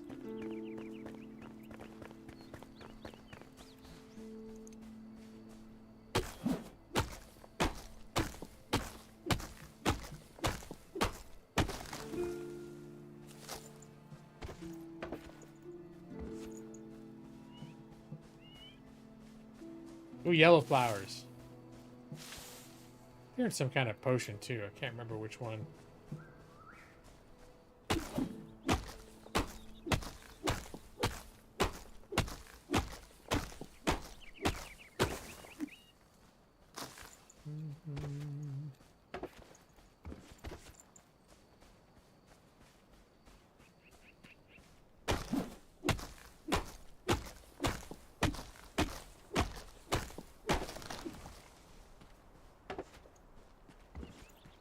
Yeah, this, like I mentioned, I think in the first time I streamed this, is you don't need to necessarily spend, like in Conan Exiles or certain other Valheim even, where, at least by default settings, you got to spend, you know, you could spend a whole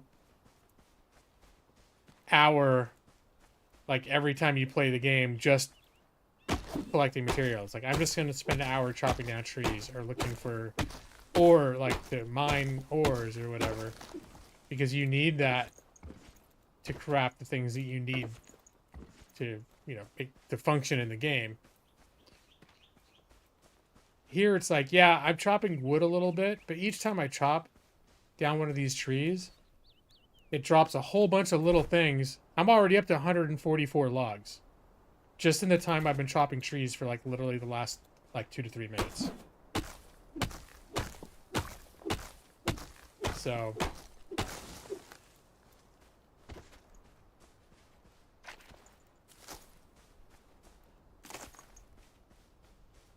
I'm just doing it now because you know, I'm on the momentum of chopping down trees a little bit. Oh, there's some big ones here.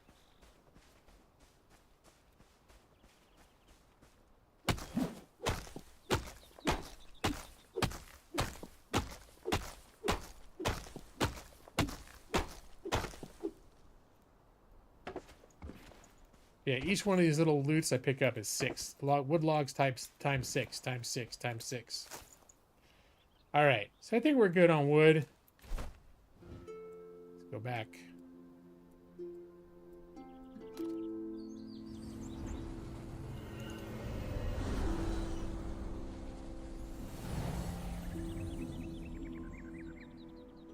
Am I invisible? Oh, it doesn't look... When I had the actual green Mountain Dew bottle that a couple weeks ago, I thought that was pretty funny. Like, it just looked like an invisible beverage.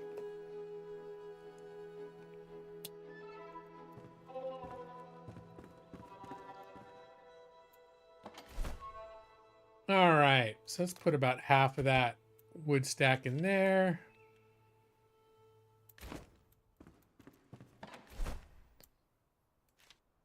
And... oh, crappy shield someone dropped. Just delete that.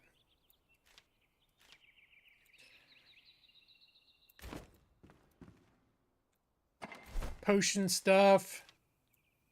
I could use some more potions. Wisp of light. Yeah. Do a little repair. Boom. I do like that. You just open that repair table and it automatically repairs everything. It makes me a little bit happy every time. The way that some games are about repairing your stuff, crafting games, they really make you jump through a lot of hoops for it. Which, again, sometimes I'm in a mood for something that's a little more grindy, but I don't mind that this one's just like, oh, you need to repair all your stuff? Here, just click this thing. It'll all be repaired instantly. It doesn't cost you anything. Oh, okay. I'll take it. Let's see. Those wisp potions. Needs glow dust. 2, 3. All right. So I think I've got, yeah, 5 of those in my inventory. Flask of the Fell, the stamina ones. And one more. The Shroud Survival Flasks. I've got 2. I'm going to make 2 more of those. Health potions, I think I have 14. We're good on that. All right. I will pray for your safety. Oh, thank you.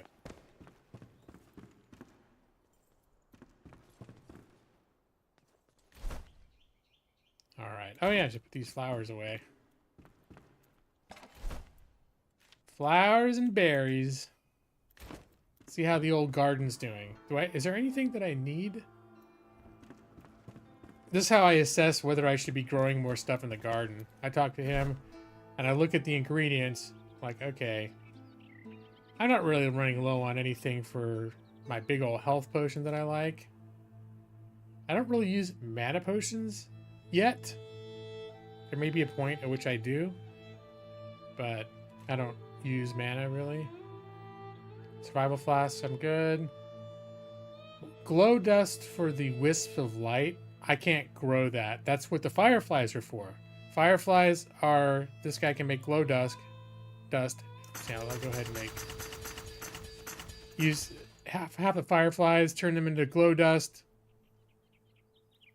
And I do not need any more of these potions now, but now I've got enough ingredients to make, well, bug dust. I think I've got a shit ton of bugs. It's to where I don't even pick up the critter parts anymore.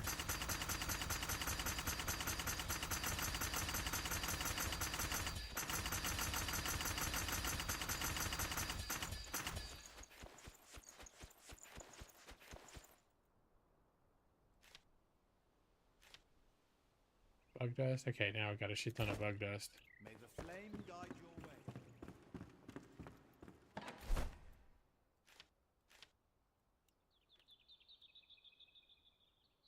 Alright.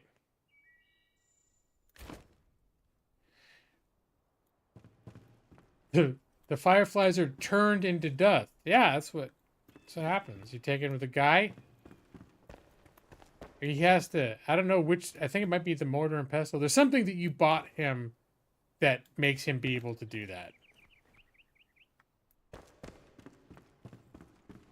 Oh, Mega Eevee is in. Coming in swinging with the deep questions. Is water wet? Yeah, I feel like it's a trick question, but I'm going to say yes. I'm going to say water is, by definition, wet. Unless, well, hold on. I mean, there is liquid water, but there's also frozen water. It's not wet. It's solid. And then there's steam. There's gaseous water, which also is not wet. So, but you probably have some other weird angle. But I say it can be wet, but it isn't always wet. And this is strictly definitionally speaking about the states of things.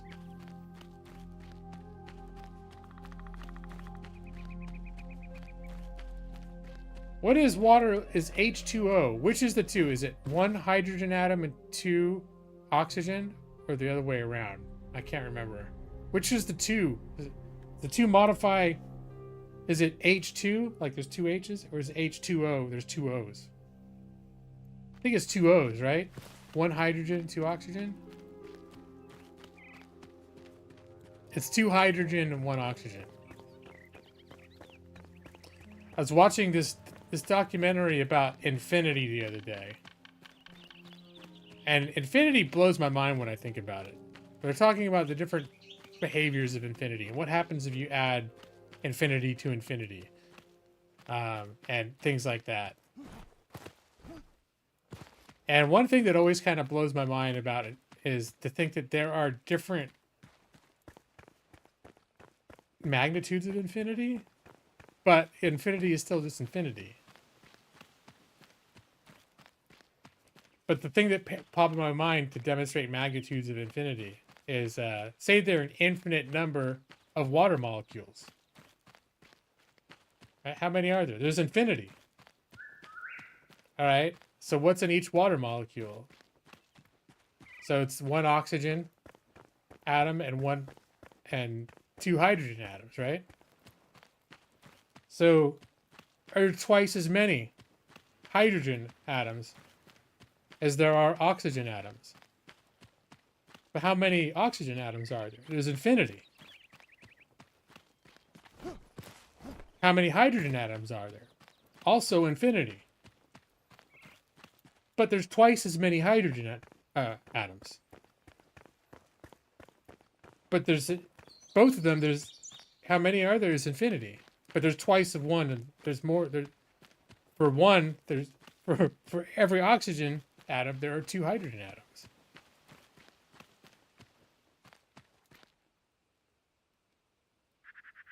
Infinity has different sizes. There's infinite numbers between 1 and 2. Oh yeah, it's true. I mean, you can subdivide anything, even in any measurement. There are an infinite number of points in an inch.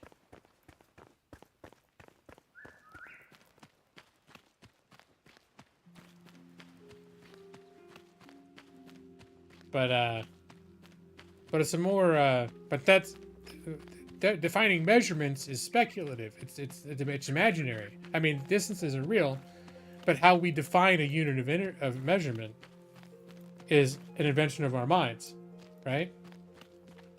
But something like looking at, or if you say there are how many, like say an infinite number of people. Like, all right, well, how many noses does that work? It was an infinite number of noses, infinite people, each one's got a nose.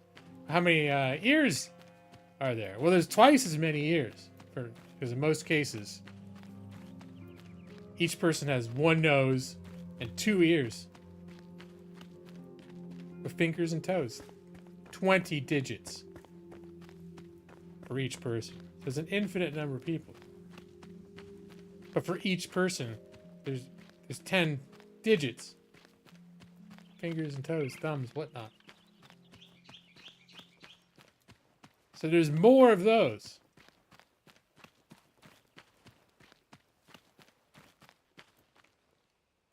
You say no because the thing can't make itself. That sounds like... I'm sorry to say this, but that sounds like nonsense talk.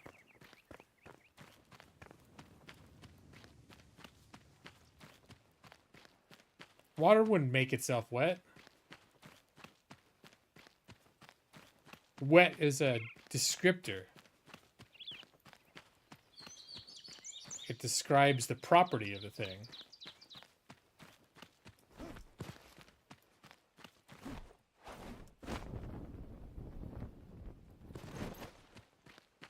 And liquid water, by definition, is what makes things wet. It is wet. I see what you're saying, though. I just said it, that water makes things wet. How could it make itself wet? Well, it is inherently wet. I feel like we're playing some weird semantics, though. I feel like these are some weird semantics that we're playing. Like, these are kind of nonsense statements, right?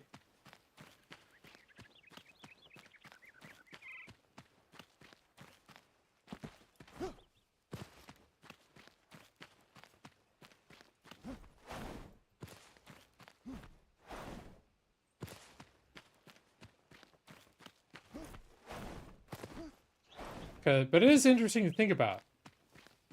I mean, words themselves are a little bit nonsense in general. That was something... I took a linguistics course in college.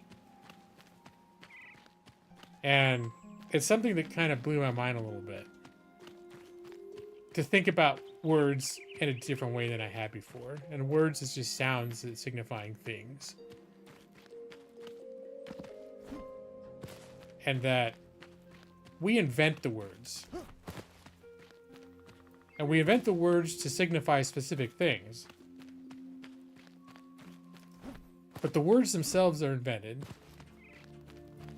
A lot of times, the fact that we identify something as a thing is invented. A chair is just wood in a certain configuration that we've decided to use for a certain purpose.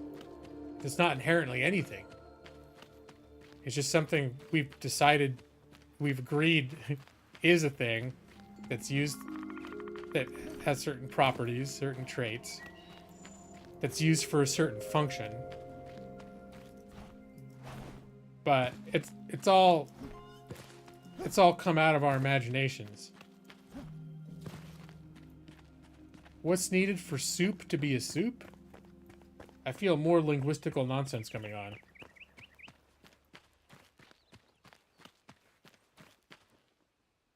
Is a hot dog a sandwich? Oh my gosh, Nick. Blowing my mind right now. I mean, I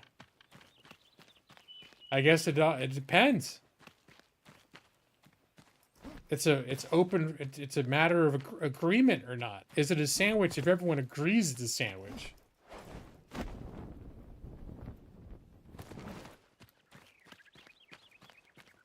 I mean, what is a sandwich at its base level? It's something between two slices of bread. Unless it's an open sandwich, open face sandwich, and then it's like something just on top of one slice of bread. We all made this shit up, you know?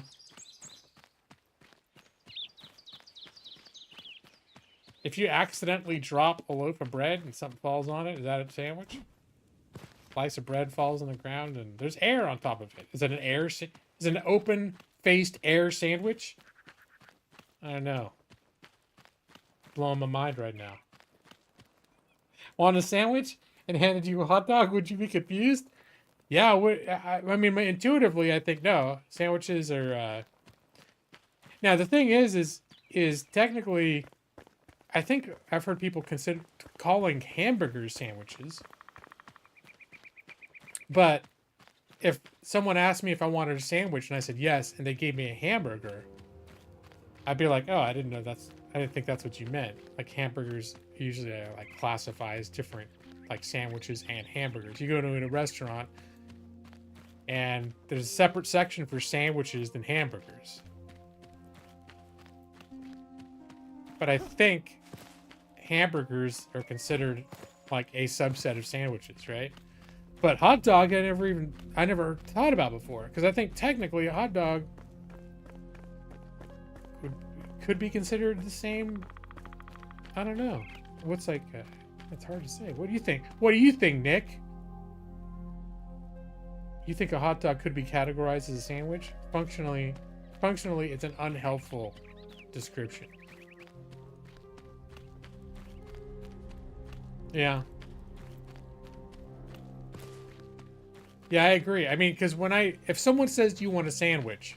what I'm thinking of are two slices of bread with something in between it. And a hot dog bun is usually, well, the thing is a hot dog bun is a little bit like if you have a sub sandwich, though. And a sub sandwich is like one roll of bread sliced open with a bunch of shit stuffed in the open part. So, but if that bread gets small enough, and you put a wiener in there, and suddenly it's like, oh wait, no, wait, you put the wrong thing. The thing is too small, and you put the wrong thing in it, and it's not a sandwich anymore. Now it's a hot dog. The ocean is soup, and no one can change my mind. I mean, they did say that life came from primordial soup. I don't know exactly. What is the definition of soup? I mean, again, soup is what we've all agreed it is.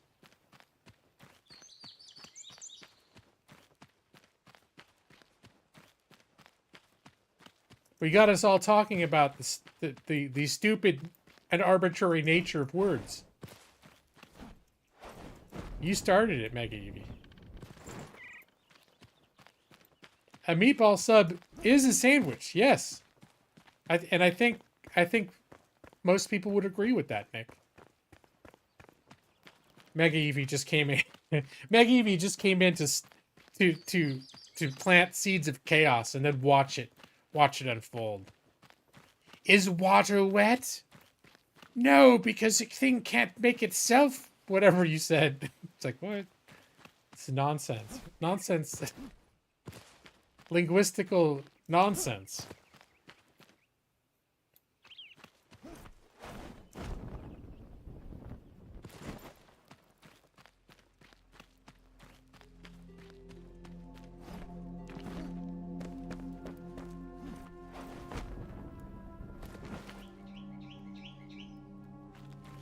Soup is a culinary distinction?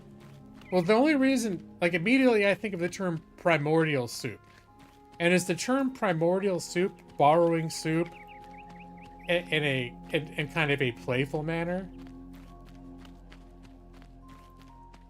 Like, you could refer to something as a sandwich that's not just be like, oh, there's these different layers, like, of strata in the Earth's crust.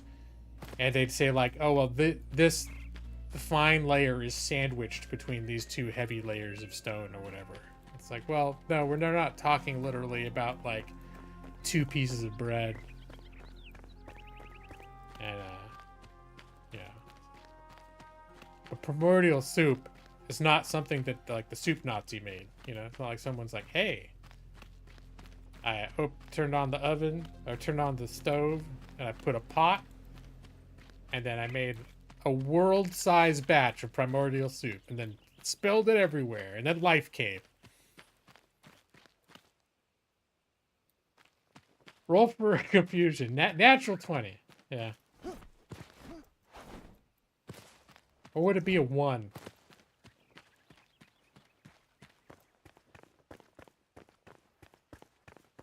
I guess if it's the damage roll and the damage is confusion, it'd be nat 20. Yeah. Double damage.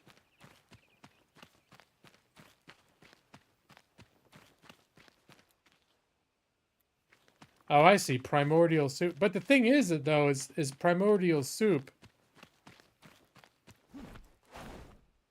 only makes sense if one comes to that phrase knowing what both terms mean on their own. So primordial soup is understood based on our knowledge of what soup is, and where soup is a liquid with a bunch of different ingredients in it.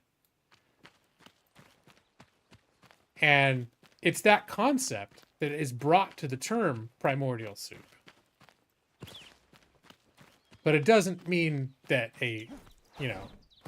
like it was made in a kitchen by a chef, right? But it's still, I think it relies on the concept of soup. Unless soup means something else completely. There's some root soup meaning that has nothing to do with the shit that we eat, that we just adopted for that. But I think that probably...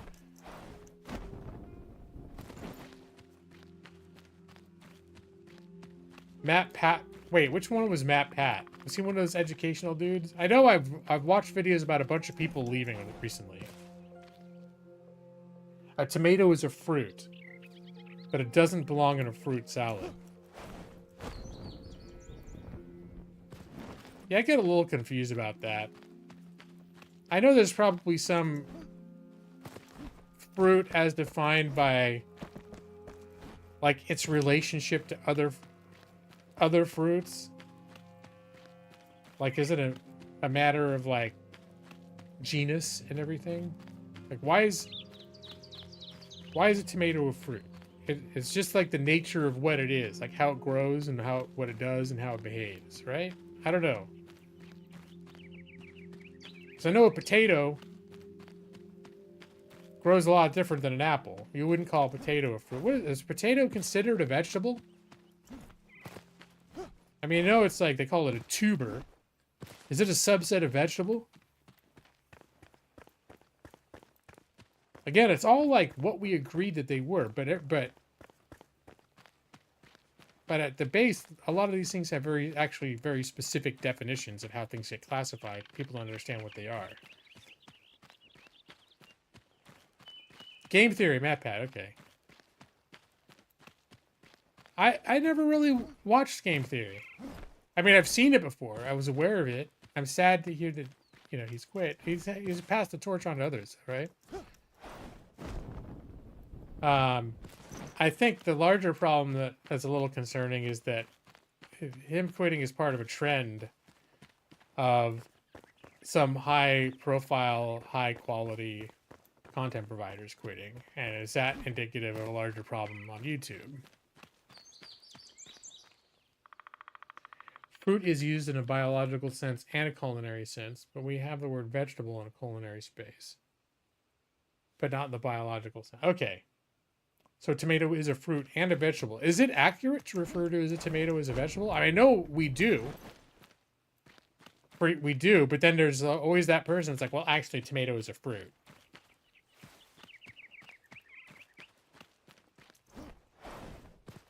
But I know, I generally can not. Tomatoes have a degree of sweetness to them, but that typically, like, I think most people look at it like, oh, well, fruits are sweet and vegetables are savory.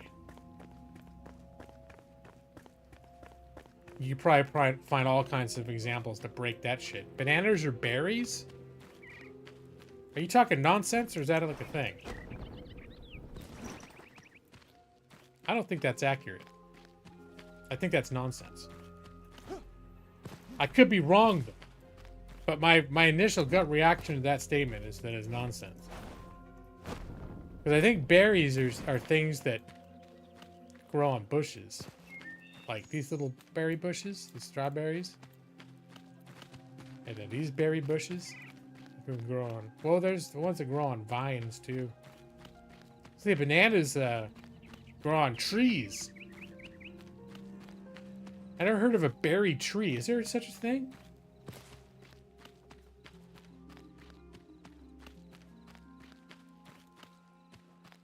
When you talk about cooking a tomato as a vegetable, the person correcting you is being a pedantic butthole.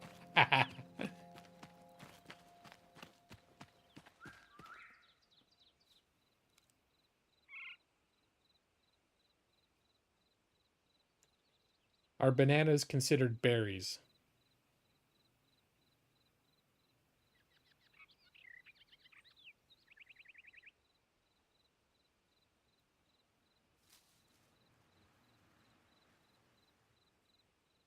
Oh, yeah. Just the first sentence that popped up. Bananas are berries. Raspberries are not. All right. All right, Meg Evie. Now I've got to... When you say stuff that I think is nonsense, I got to check myself, because maybe it's not nonsense. Maybe everything you say is actually, like, spot on. It just sounds like nonsense.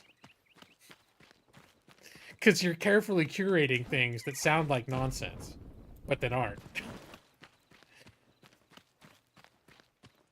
Yeah, no, I agree. I didn't know that. I didn't look deeper to see why the hell they're considered berries. Or, like, what is a berry? And then it says raspberries aren't berries. That probably means boysenberries and blackberries and all sorts of different berries are not berries. Oh my gosh. Brad, you're here. You missed... I had a prime hole-digging opportunity. That if I'd been there... If you'd been there, probably... Maybe it would have saved my life. I decided that digging the hole was not worth it. And so I took the loss and died instead. But a long, possibly fruitless session of digging could have been my only hope. Well, I could still dig, but I'm no longer in that situation that I was in. But I was even remarking, where's Brad in this moment? Where having an extended, irritatingly long dig might have been the only way to save my life. And I chose to die instead.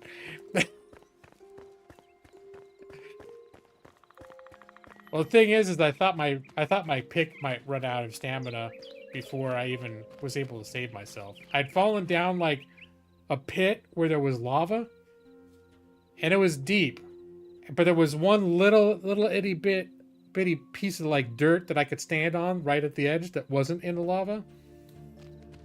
And then I was like, at first I'm like, oh, I could start trying to dig up to get back to the area that's not lava. But it would take forever, and my pickaxe might run out a long time before I ever even get close to saving myself. And then Mega Evie came in and started talking about nonsense that wasn't nonsense, but it sounded like nonsense. I accused him of talking nonsense repeatedly. And I stand by those words, even though he was right about pretty much everything he said, probably. Still a bunch of nonsense.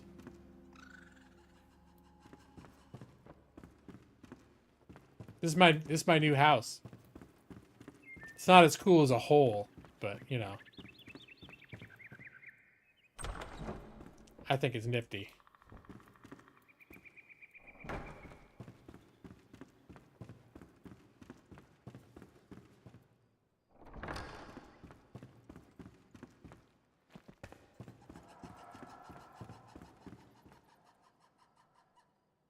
Oh my gosh.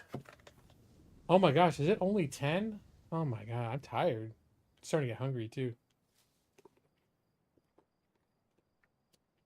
Yeah, Brad, did you know that bananas are berries? I didn't. That was yet just one comment that I accused of being nonsense.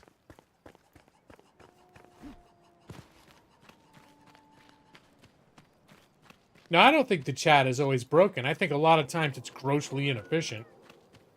Mostly because of my inability to read and understand things as people are saying them. More like I'm broken, not necessarily the chat. My ability to read chat is frequently non-optimal. We'll just put it like that.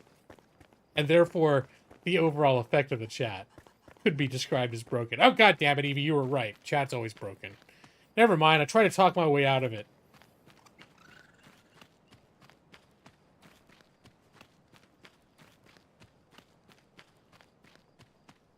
So a Chinese New Year lunch. Oh, Brad, are you still there? Or are you back now?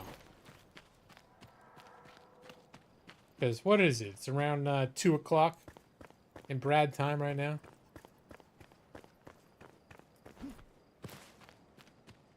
I'm just gonna run around this house. You know what sucks? I guess I could crouch. I was gonna say, in this game there is no walk button.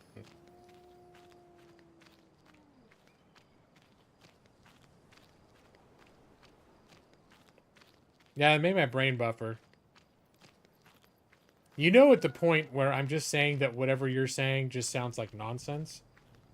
When I can tell there's some sort of brain teasery thing going on with it. I think what I always fall back to is after studying linguistics, you just get to that point where you're like, it's all a bunch of made up shit. All these words and concepts, it's all a bunch of made up shit. But then it's like, okay, yeah, it does have tangible effects and words mean things and it matters. But sometimes it's just nonsense.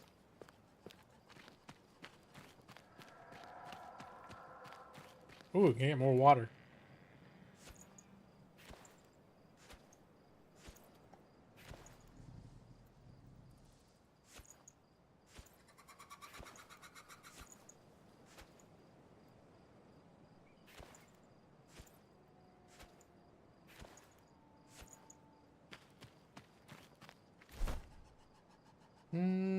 All right.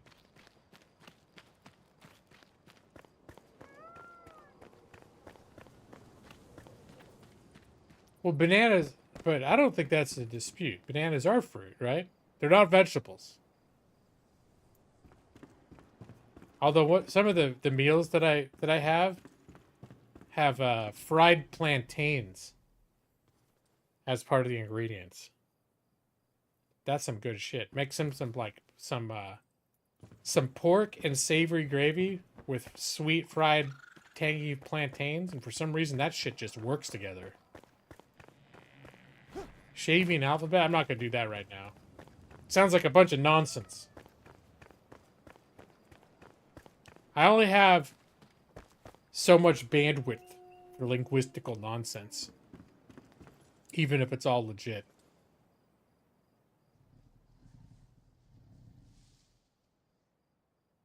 Alright, what am I doing right now? My brain gets so tired. My brain gets so tired.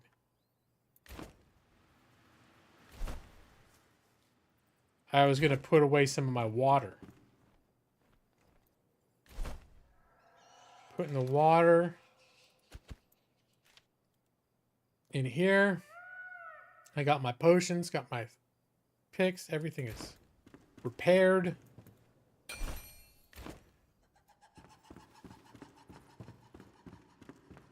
Yeah, they're just little bananas. I think they're more like bananas were until we bred them to be like the bananas.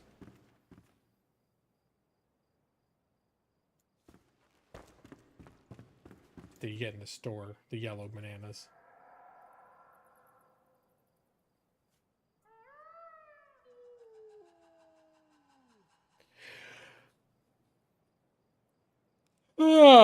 Okay. It's been a week though.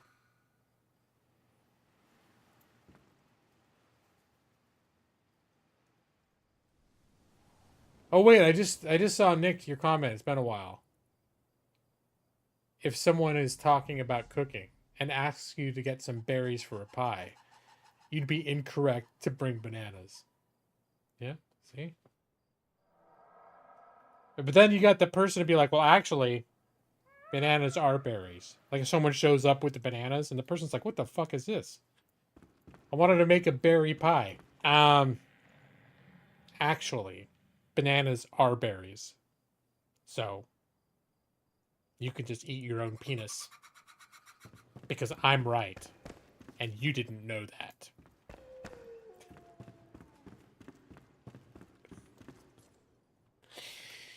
Ah, good times. Alright. Let's progress time. We'll go back to that hard place that I got distracted from. Gonna sleep until it's daytime. And then we're gonna teleport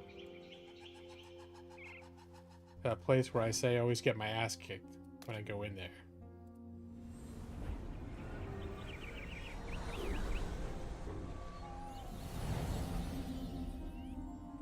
That's where the pedantic butthole distinction comes in. Yes, that is a very valid point. The pedantic butthole. Actually.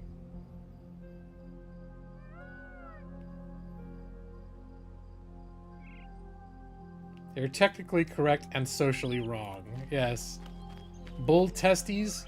Actually, testes does not have an I in it.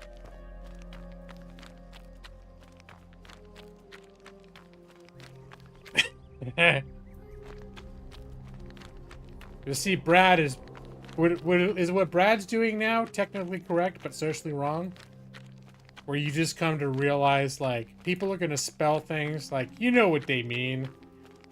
Everyone's going to botch the spelling of just about everything. You know what the fuck they mean. You should just roll with it, you know? Hey, buddy.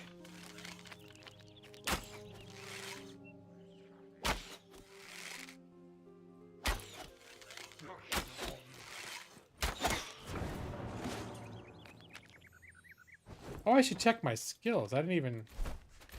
Oh, someone coming at me? No, not yet.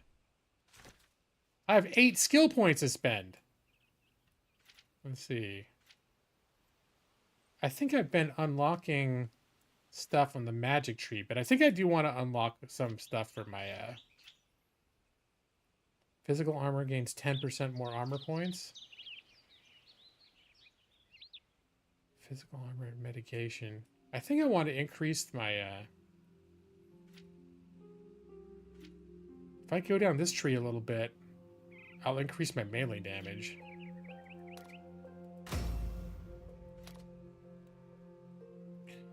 Oh, but wait, what I was working towards, because I've been beefing up my wands. Not healer. If I go down this tree...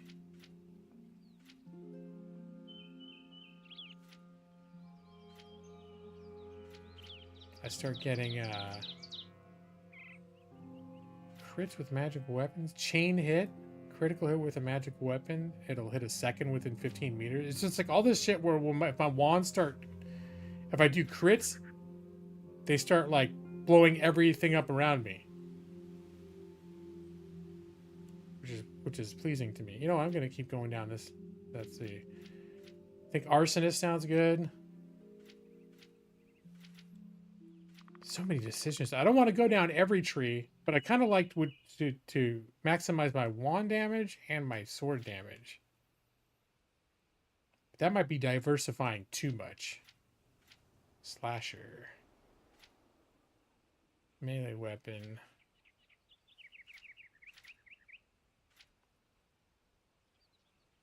The stealth archers, I think stealth is not that great a mechanic in this game.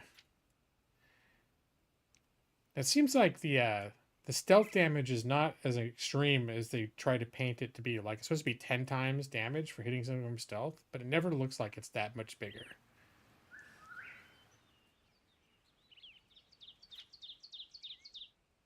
Don't place all your testes in one basket. Need diversification. Thanks, Chevy. That's a good word. I have heard you can't diversify too much in this game or else you'll end up like not good at anything. I'm going to continue down the magic path. till I get that. Now I already even used. Well, I guess all fire damage is my wand. I think my wand is fire damage, isn't it? Intelligence.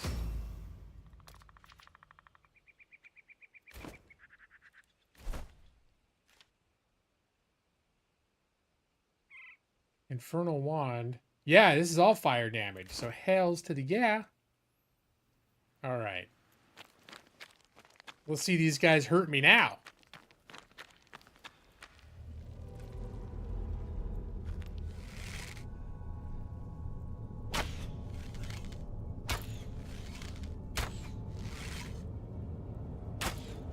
Let's see, this guy's upset.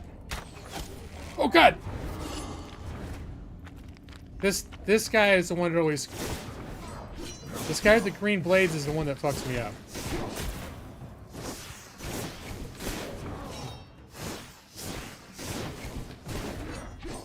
And in fact, it was these guys were the reason that I decided to start speccing away from melee in the first place, because I just kept like my shield. He just like burst through my shields and everything. Beat my ass. You've been plotting a pyromancer character in D&D because fireballs, yeah, they are fun. Somewhat situational, but fun. And there tend to be a lot of situations.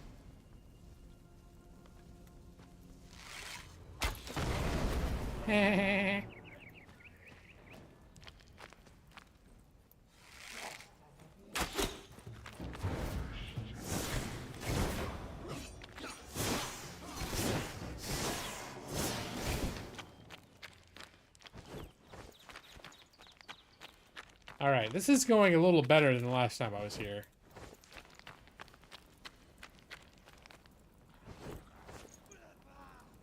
Who's making weird grunty noises?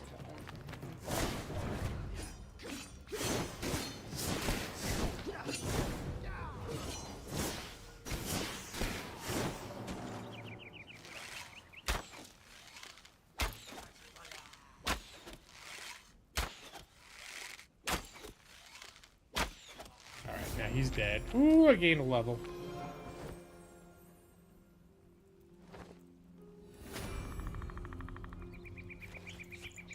Oh, Tiki Masala. Oh, your friend from work came. Cool. Alright. Nice.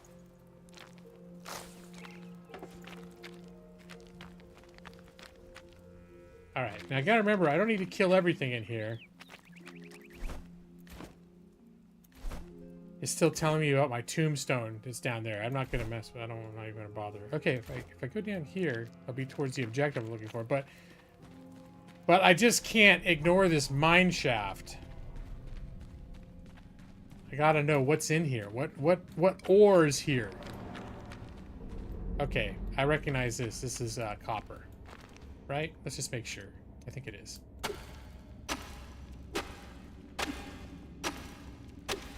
All right, yeah, it is.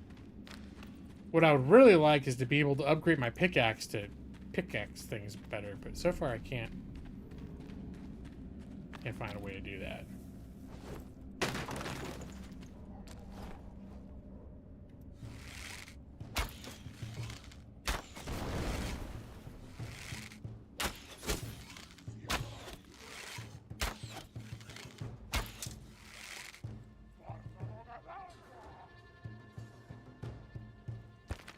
Are they gonna find their way up to me, these people that I pissed off, or not?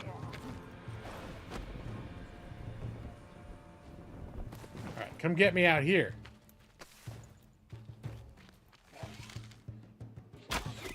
Yeah. Shot in the face while you're doing your intimidation dance. How did that work out for you?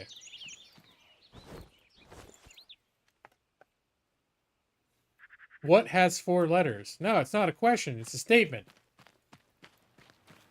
It's not a question. It's a statement. What has 4 letters? The word what? Not falling for your tricks, Mega Eevee.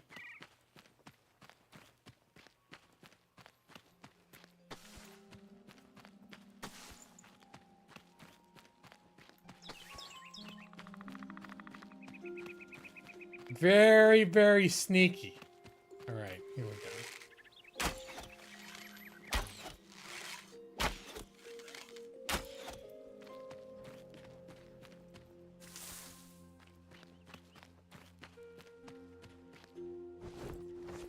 All right, I think this is where the mason's tools are. Yeah, find the masonry tools.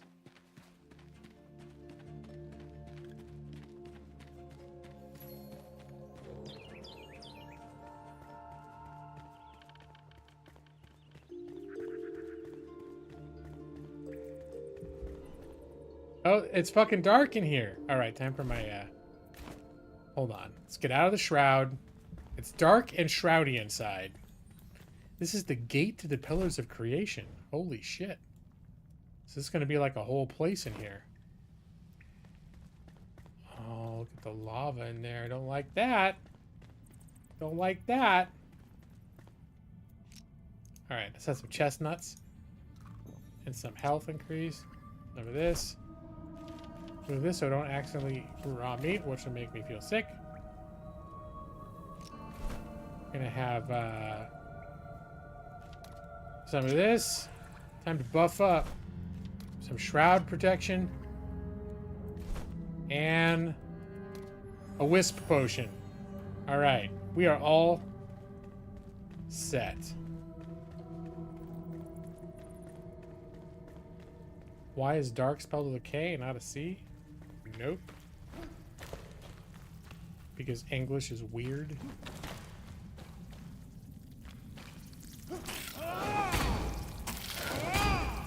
Okay, just kill it. Just kill it and take damage.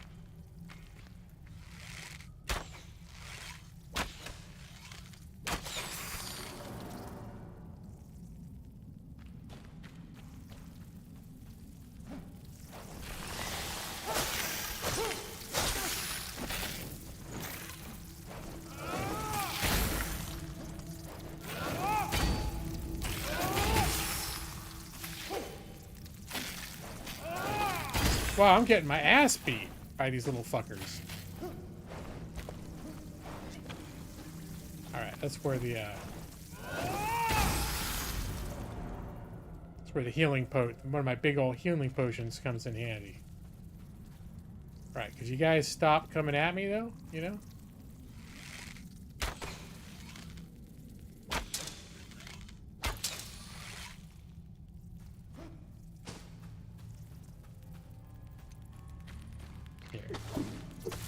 Get that spawner out of there.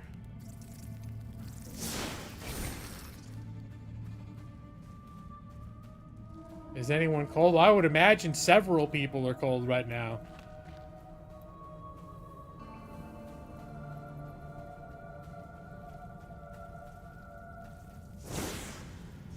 How is knife spelled? Yeah, it's all, I mean, mostly... I don't know if there are actually linguistical rules about when C is used versus K. But I know a lot of it just boils down to where the fucking word came from, where the root came from. Whether it was Latin or Germanic or whatever it is, because the different base languages all had their own fucking weird rules about when different letters were used at what time.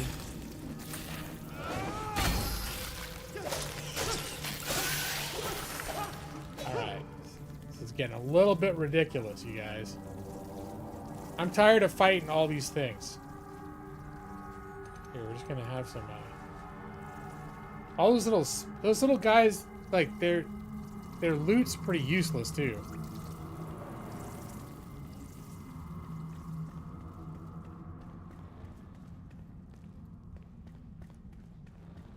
Oh, I'm out of shroud. Okay, cool.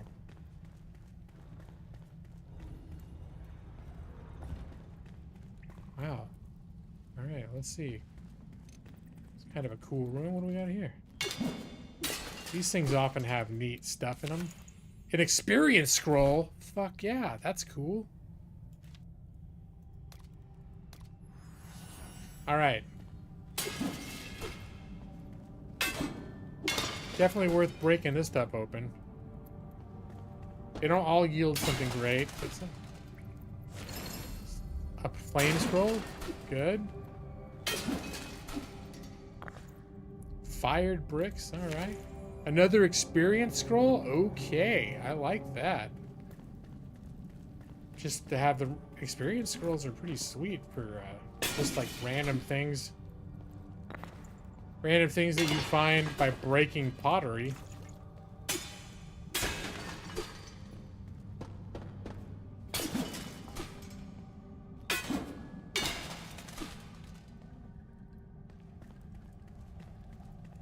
Hallelujah, you made it to the stream.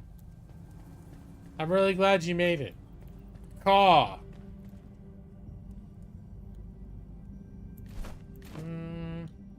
And hello. Alright. Still playing Enshrouded, as you can see. I got fancier armor now, though. And a fancier house. What was I about to do? Oh yeah, I was going to use that experience scroll. I should use this. Plus 20% magic damage and plus 1 for shroud time. Yeah, I should use this. Yeah, Mega Eevee's been bombarding us with things that initially I accused of being nonsense. But actually turned out to be kind of like he was right. So... But as Nick pointed out, if someone asks you to bring berries over for a berry pie, and you brought bananas, they'd probably find that very acceptable.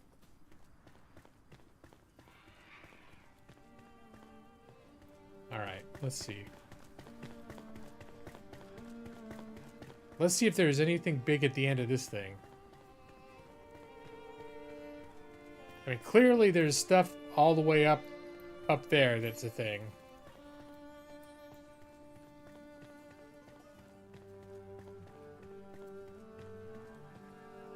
Okay. Well, no, I'm not jumping over there. So it looks like I could run all the way around there, but why would I? Although, what's all that black shit over there? I kind of want to see.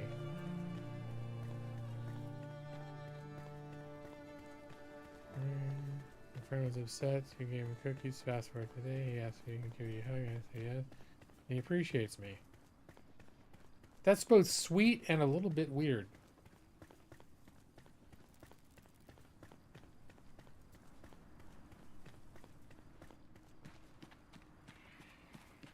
A hug can change a person's day. Yeah, it's true. Oh, here's more of that black shit. What is this? Just rubble? I want to pick at some of it, see what happens. Just rubble. Okay, yeah. So far, I have not found a use for rubble.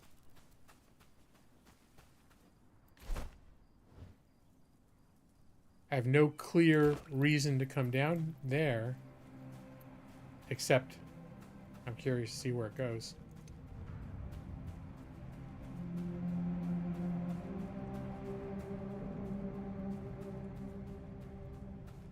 Ooh, what's that?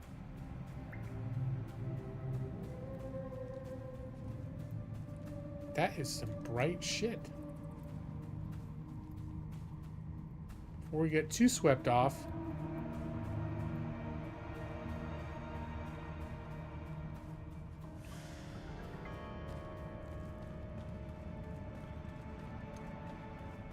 Oh, is this just the brightness of outside?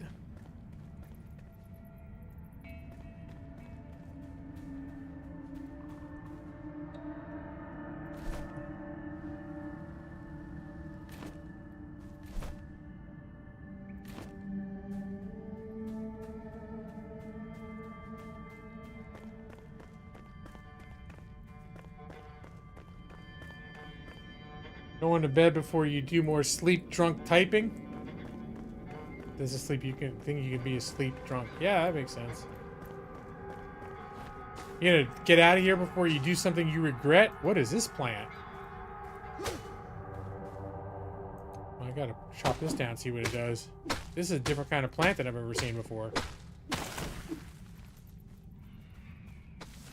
Alright, it just drops a shit ton of plant fiber. Alright. Useful stuff. Not useful enough that I'm gonna keep gathering it right now, though, because I have a shit ton back at my base.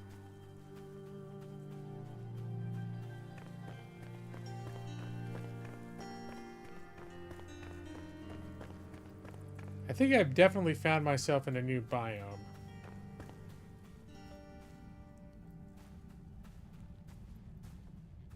Oh, there's a big guy over there.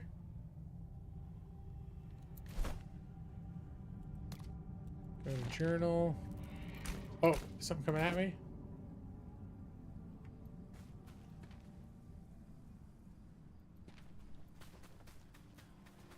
Alright. I feel like dropping a, I don't know if I can, but I feel like dropping a flame altar here if it'll let me. It will.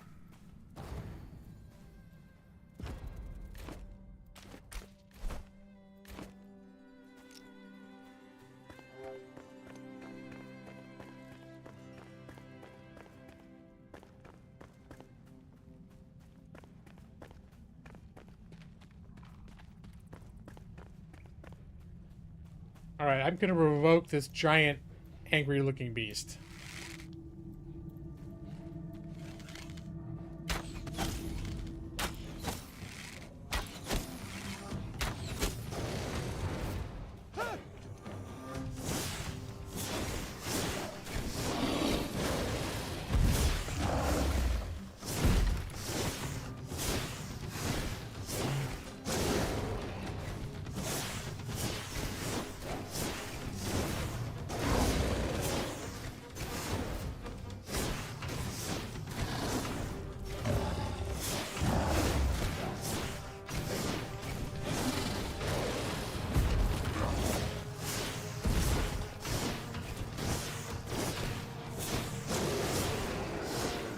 That's right, bitch. Wands for the win, baby.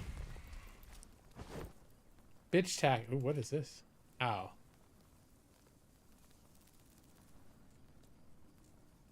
Huh. I said one-handed weapon?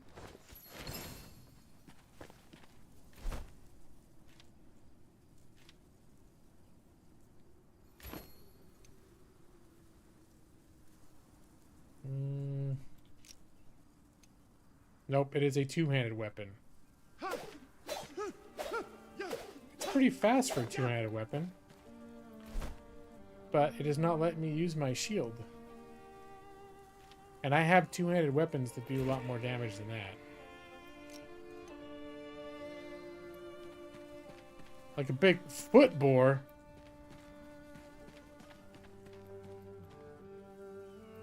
Oh, you were trying to encourage me to eat the plant fiber. I didn't quite catch that. I thought you were somehow responding to Meg Evie saying that he was getting sleep drunk. And maybe somehow ingesting more fiber prevents that. You were trying to help him out. I forgot that I was talking about the fiber that I had found. Alright, did I already... I did loot this guy.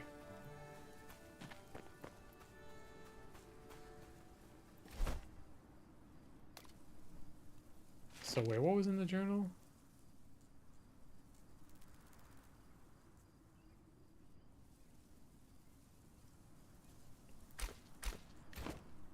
I don't know if this is actually like a quest objective as so much as it is like a notable location lore-wise.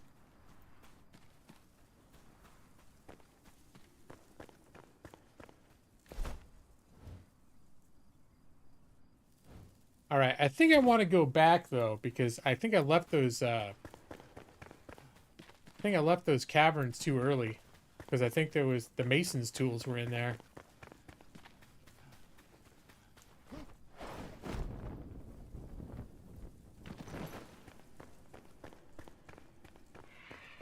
I can teleport back out to that thing when it's time to leave.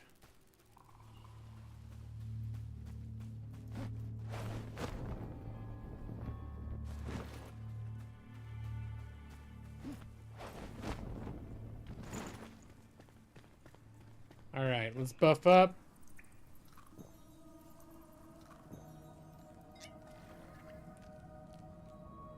Yeah, the other stuff is good. Let's get another wisp of light. Probably should have run back home before I buffed up so I could drop some of my shit off.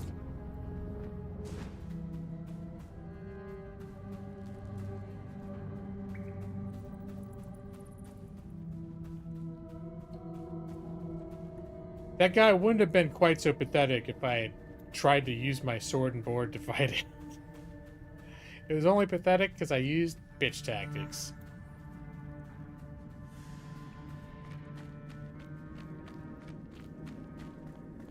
Alright, some sort of a glowy scroll. What is this? I must reconsider my studies. Before I believed this mountain of the pillars of creation to be an active volcano, the pit of lava is proof. I figured the top of this mass must have been ripped open during a prehistoric eruption, shaping the land as we know it. And a strange structure, well, perhaps a place of prayer and solace built by the ancients in an earlier age. Sadly, I was not the first to see it.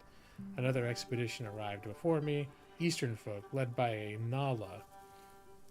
They believe it's a gateway of some kind. Truly interesting. I will rethink my theories. He did not have bitch tactics defense. Yeah. He was not well equipped to deal with my bitch tactics.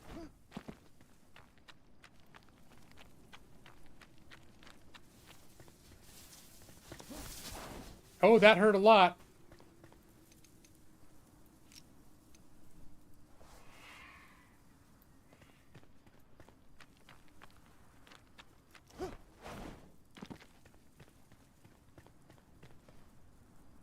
Okay.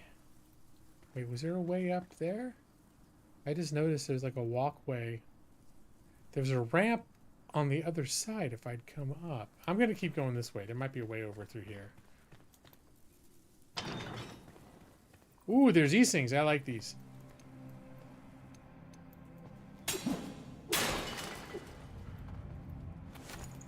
A cleaned bandage. Ooh, that's slightly better. I hope I learn how to make clean bandages soon.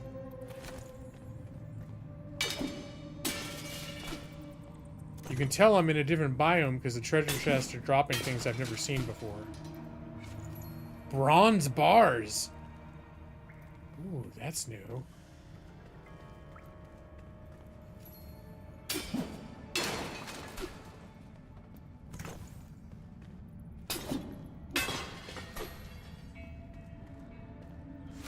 Another experience scroll. Alright. Tin bars. I'm guessing tin and copper make bronze. Okay, what kind of nonsense is going on here?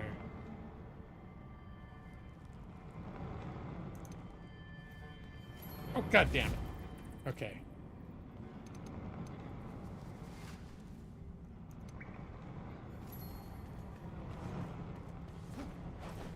All right.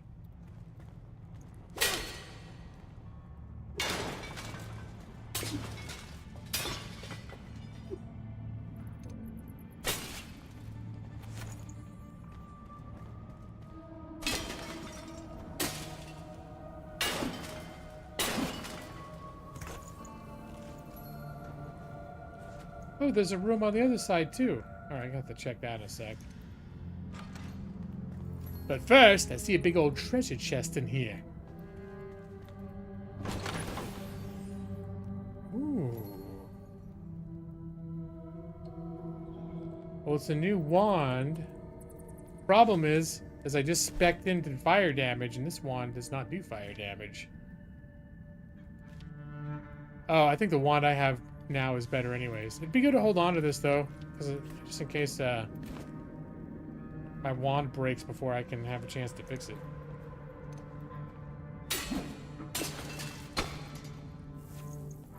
Hey, glow dust. Hey, look, it's Matus. We're covered in a sheet out here.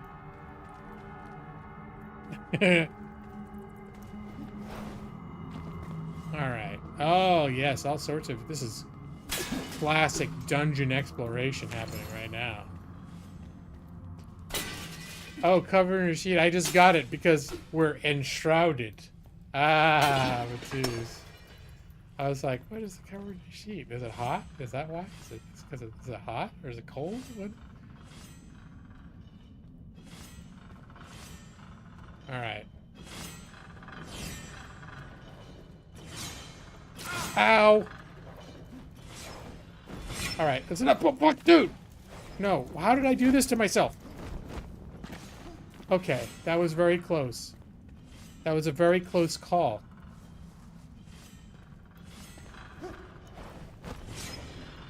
There, it's just easier if I just power through it. Alright, we're using more of this.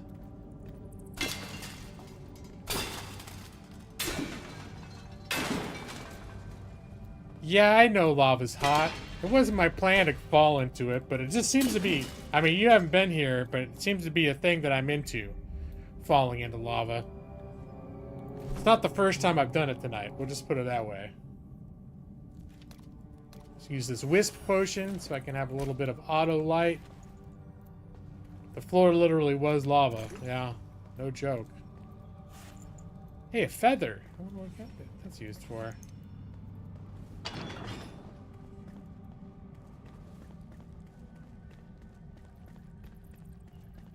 Alright. Alright. I just heard like animal screeching sounds.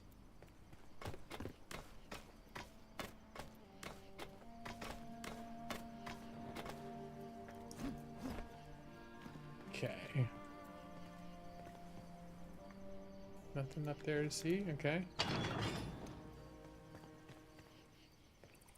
Ah, more of these. Boom. Boom. Boom. Boom. Boom. I heard the Talons of Justice out there somewhere.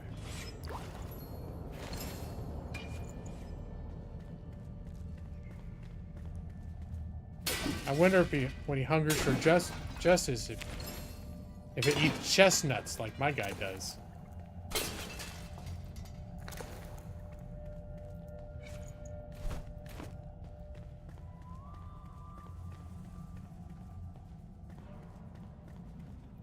I see a treasure chest. Okay, there's no nonsense in here. Oh, look at that. Look at that. Talons of justice! Talons of Justice. Nick. Look what happened. He's a sponsor thing. For God knows, for 76 months.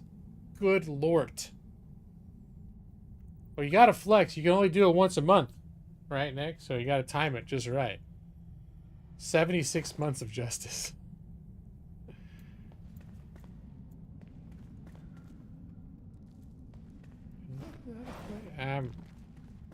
Said there's some location above me here. But thank you, Nick, for 76 months of justice.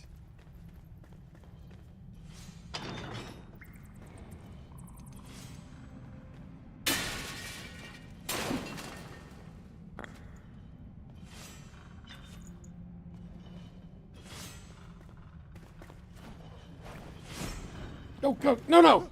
Okay, I almost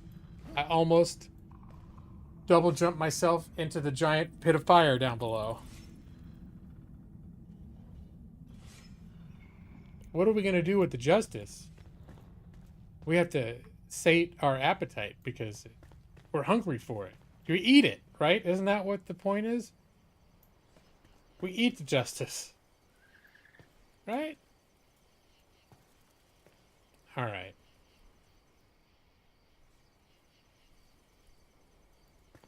Oh, when you click the donation button, it's an option there. See, I wouldn't know because I've never, Well, I guess I have been. I've been sponsored to a few people. I just never thought to look for that. I never hung out in chats long enough to figure out that was the thing you could do. Alright. Well, so I can't open this, so what there's got to be some reason I'm up here. Yeah, there. Oh, you found it out. 63 minutes. Look at that. Nice work. More justice for my tummy. Thank you. Thank you for that, Lily. Okay.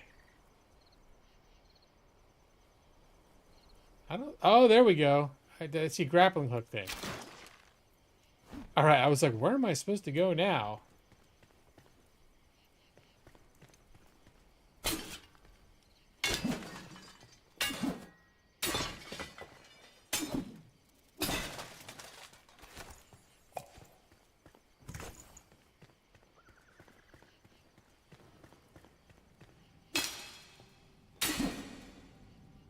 All right.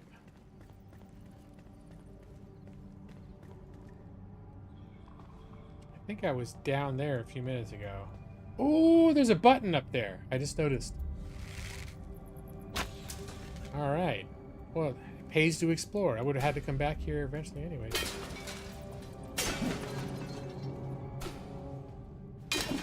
I wasn't even looking for buttons. Now I gotta keep an eye out.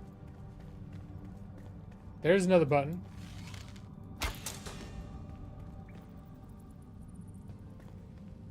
I wonder if I passed any. I wasn't even thinking to look for them until now. Oh, there. Oh, I got. Looks like that the two lights up there means. All right, have another wisp potion. Another experience scroll. Yeah, I'm getting quite a few of these.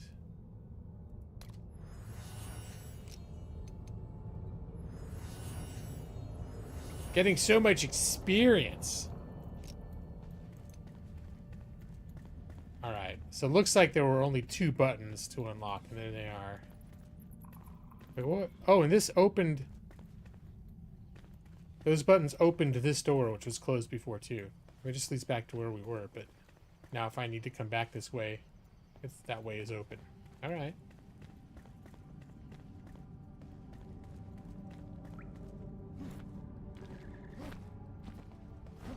Okay, nope, nothing worth exploring over there. Not worth falling down.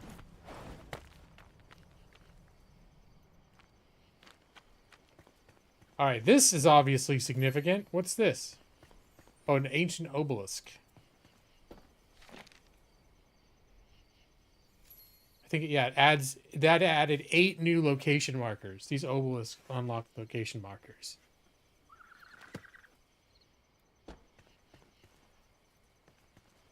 That's some good experience, scroll. Thanks. Yeah, you get it.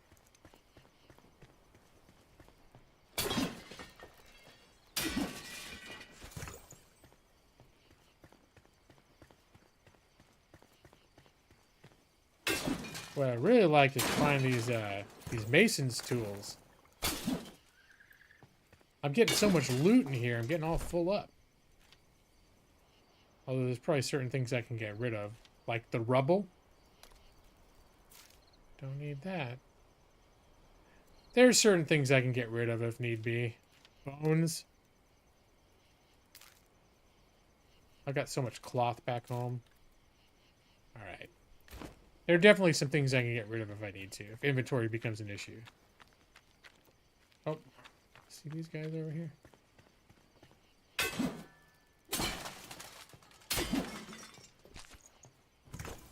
Hey, another wisp potion. That's good because I'm burning through those things in here. The wisp potions only last 5 minutes. More, I'm getting so many tin bars too. More feathers?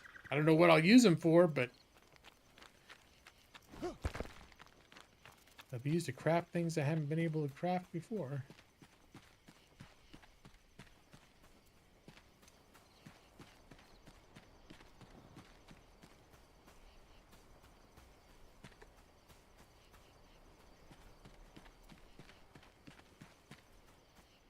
Don't fall down.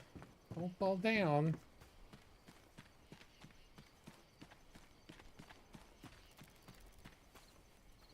I'm feeling it's been very suspiciously absent of bad guys for a while. I'm getting a little paranoid. There. Alright, what do we got here? Are these the masonry tools? Yes, a set of tools for a mason enables more advanced crafting options when placed. All right. Well, let's look around here. Recipe unlocked. Refined stone block at workbench. Okay. Let's see. Ominous structure. We cannot decipher its meaning. Caspian that Cretan asked about our progress. I just stammered and made something up. Said it's a gateway to the stars. That the ancients built it to open a path to the sky, fueled by energy and fire. I think he bought it. I don't want Caspian to figure this out before us. I plundered his masonry tools and hid them in our own camp. If Lorraine Krim was here, she'd judge me. But oh well. I guess the dam is keeping her busy. Nala. Okay.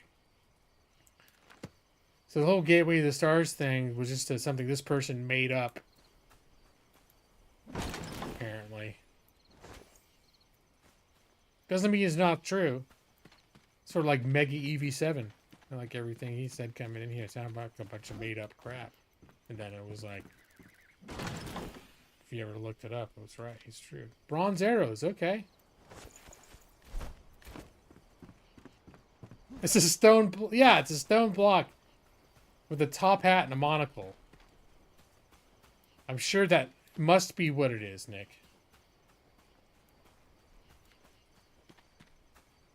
Alright, suddenly got flipping dark again. Do any of these tents have beds?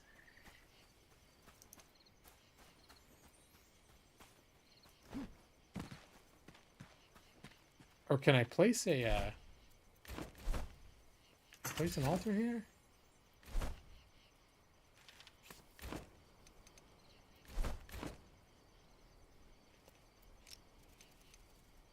Oh, I can place an altar here.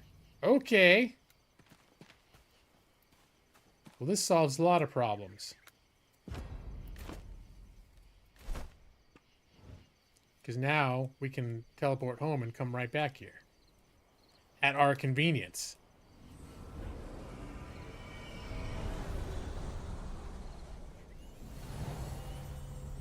If Mega EV7 becomes less Eevee-ish, does she become just EV7 or Mega EV6? I think Mega EV7 is a dude.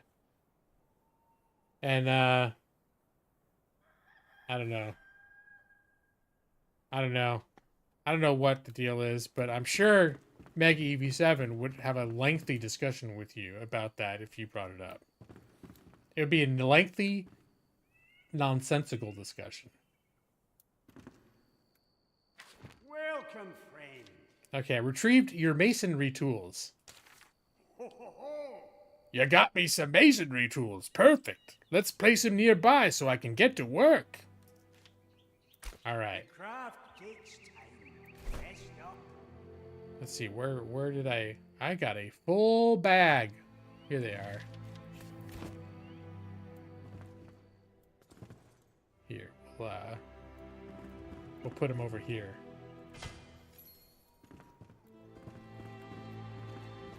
All right, so now what can you make that you couldn't make before? Medium chest is still the same. Got all sorts of new schmancy tables. Okay. New chairs. All these things are... Oh, new illuminations. I like illuminations. I need bronze for this. Floor candle holder. Wall torch, very fancy looking wall torch. All right, those are pretty cool. Chandelier, yeah. Bronze bars I need for that. Okay. All these new fancy, all these stone doors look like tomb doors though. They're very grim. Shelves, dishes, fences. Okay. So many decorations. I could go crazy. Water well. There it is.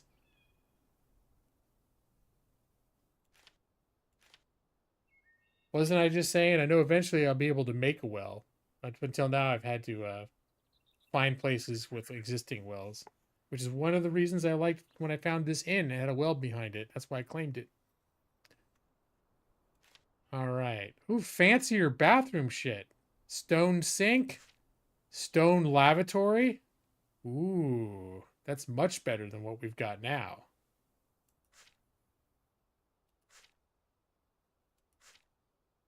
The wooden lavatory is what we got now. And all these comfort things actually do matter. So that's where you can see right now my rested buff is 35 minutes. And that's based on the overall comfort level of my base. So I don't know if you guys remember before, but when I was playing last week, the comfort level maxed out at like 18 minutes. This place came with all sorts of fancy shit already. When I claimed it and I came inside, it was like already doubled my rest buff time because it was just a fancy place. But wow, everyone's got exclamation points now. All right. Does it come with its own Sadako? I haven't seen a problem with that yet, but I'll let you know. If I find any mysterious VHS tapes, should I watch it immediately? Maybe that will be informative. Speaking of which, I have some water. That's how you do it. You go to the well and pull the water. I don't know if that's water skins or what, but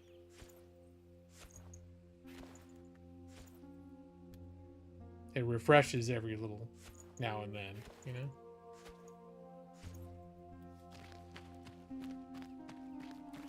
I didn't see any restless spirits down there. Not this time, Nick. I've looked. All I found was water.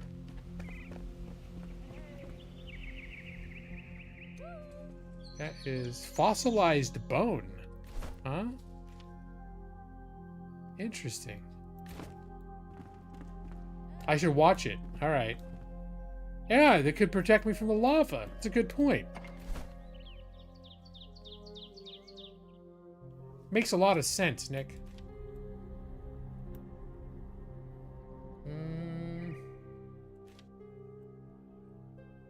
Clean bandages. I like that. Alright, let's get some potions going over here. Boom, boom. I just got a lot of random shit. But antiseptic? I'm gonna guess that is for potion, some kind of a potion. These are ingredients for something. Yeah, chemical base definitely is an ingredient for something. Glow dust, fossilized bone dust. Poison sac.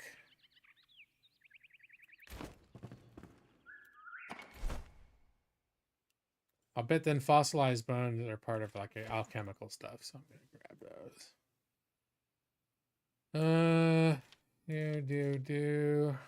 Do.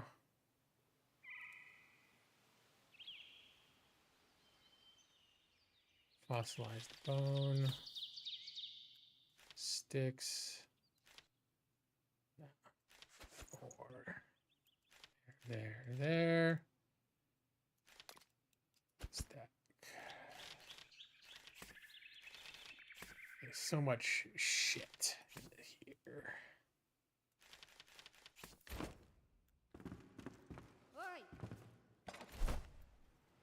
Here.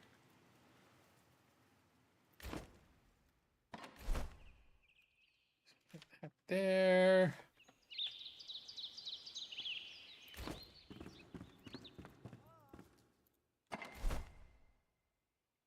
So much shit.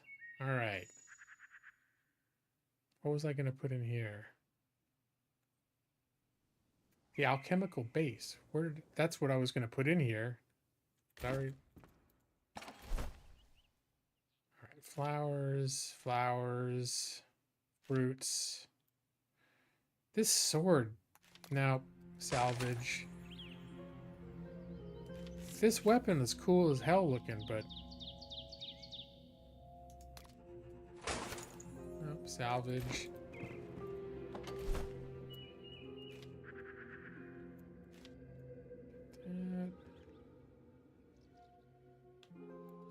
Bronze arrows, yeah. Salt.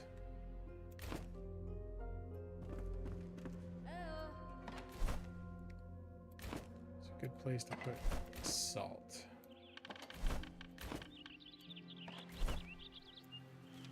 Put it with the bone meal. Oh, there's the antiseptic. That's what I keep looking for. There. That. We'll put the meat in the oven. scrolls and potions. In here. Copper ore. In the smelter.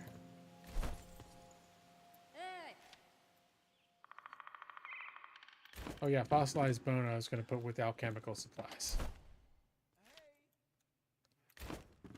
Currency in here.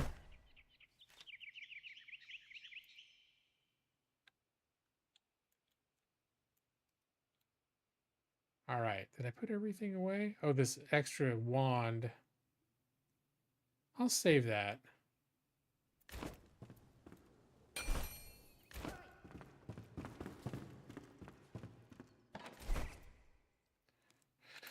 I think I was putting extra weapons in here.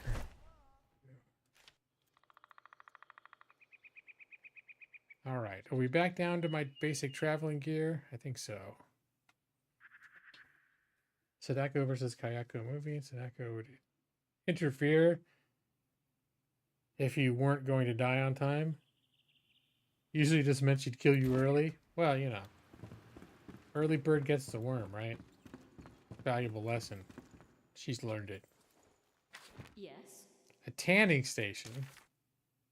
Hear me, I need a tanning station to preserve fur. Perhaps someone in the Nomad Highlands could have one. Preparing fur and leather is far easier in those sun-bleached lands. Without blizzards I'm used to. Maybe hunters from the area have a tanning station. Ask around for a lead. Ask around. And everyone everywhere wants to kill me. It's very optimistic telling me to ask around. It seems like everybody's got quests for me now. Probably to get their next, a black cauldron, you know?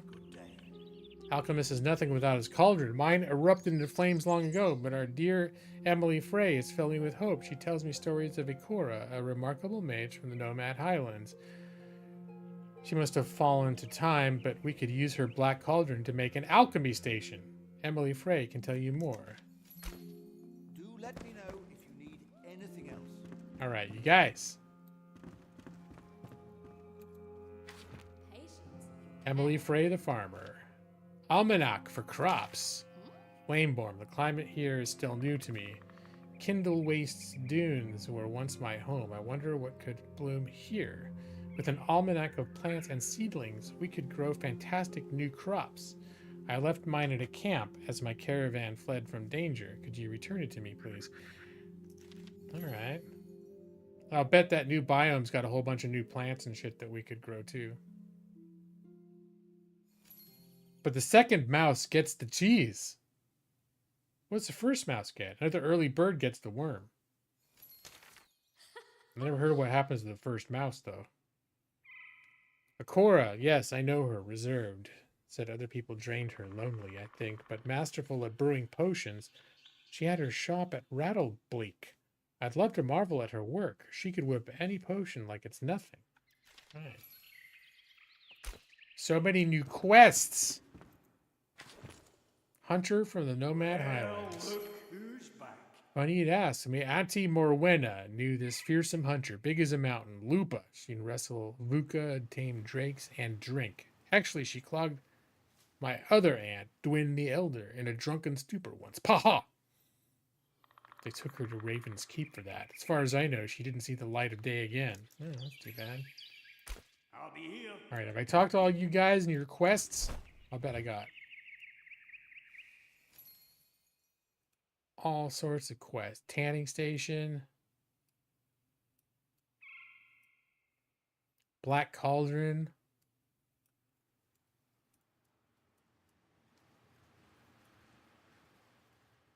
I don't know, it's a woodpecker. Definitely heard bird sounds. Alright, well now I'm just curious to look back at where I was. I'm starting to get tired and hungry, so I'm probably not going to stream that much longer. But I do want to finish.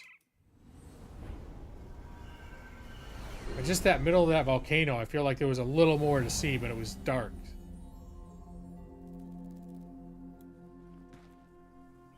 The first mouse is dead. It triggered the mousetrap that had the cheese on it. Oh. Yeah, that makes sense. That probably would have... Probably something I could have come to if I'd thought about it. Maybe not me, but something that one could come to.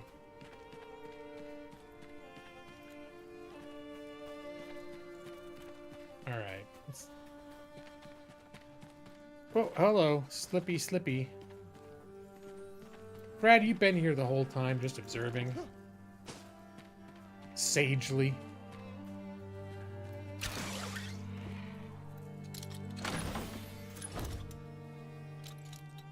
Using a lock pick.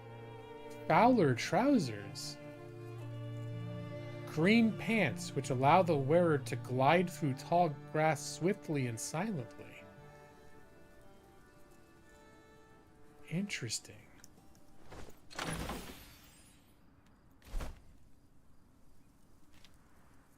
What am I wearing now? Pants? These are definitely not. These are definitely better, higher level pants. Doesn't exactly go with my outfit, but you know.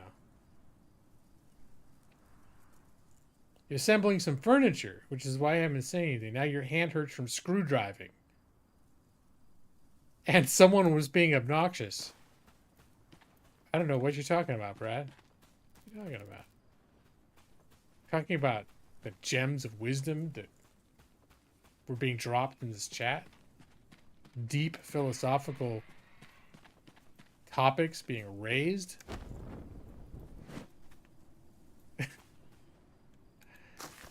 What's that? Oh, twigs? Okay.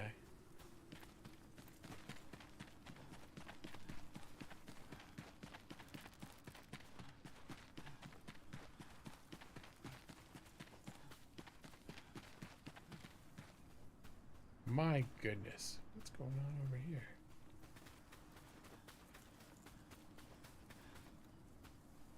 So every time I poke my head, this place just there ends up being more to look at.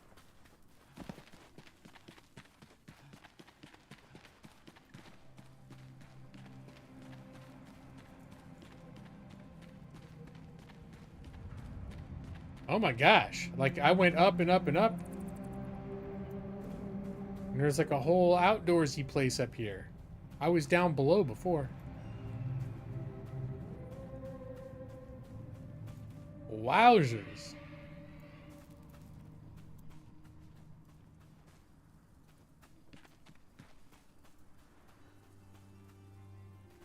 Is that where I had that boss fight a few minutes ago? Down there? Here's what we're gonna do.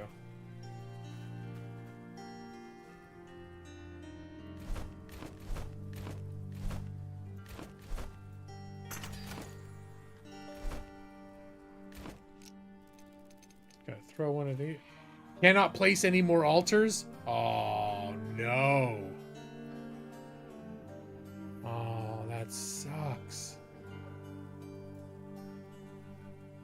That's why you shouldn't place a. That's why I keep trying to remember to destroy the altars that I'm not using anymore. Because now it's like, it's a whole long fucking walk to get to where I am right now.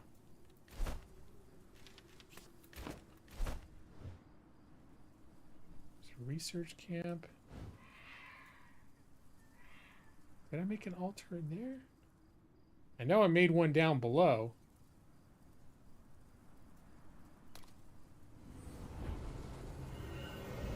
Time to go altar hunting? Oh yeah, this one. Oh, this is okay. Let's turn this off. Extinguish. I kind of meant to come back here anyways, too, because I wanted to see,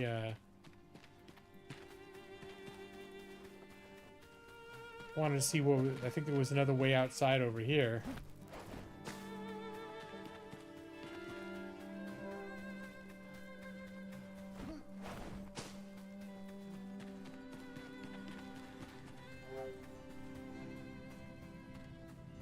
Oh my! Okay, we'll come back to this.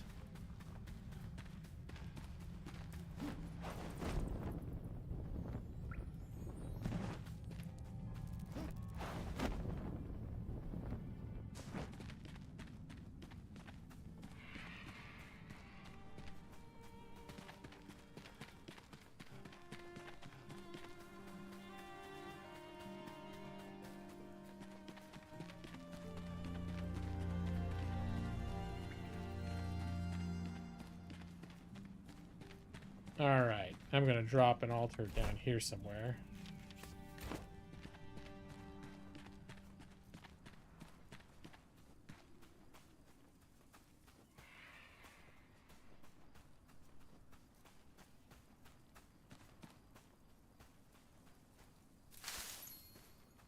Ooh, that's a new plant. Sage. Okay.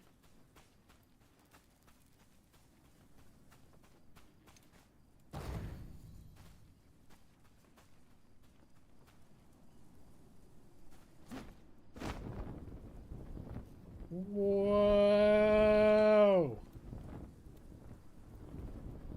Boom. Look, landed right on it. Now I'm going to get rid of this one.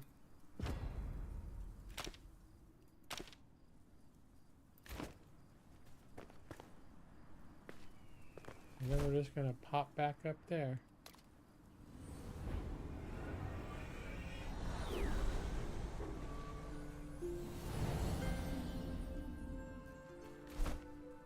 Alright, so that's going to be gone in a sec. Could probably stand to get rid of that one too.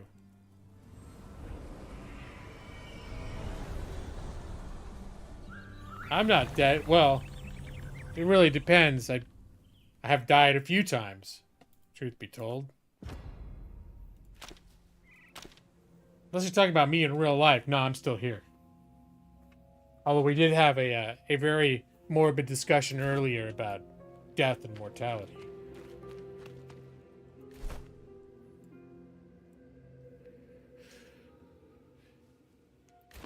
Did I turned this off, right? Extinguish. Yeah. Oh, we get to see what happens when it hits the bottom of the countdown. The 40 seconds is almost up on this one. Yep. Now it's just gone. You've run out of questions to do?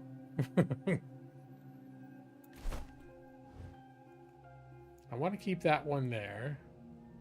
That's my home. There's that big city.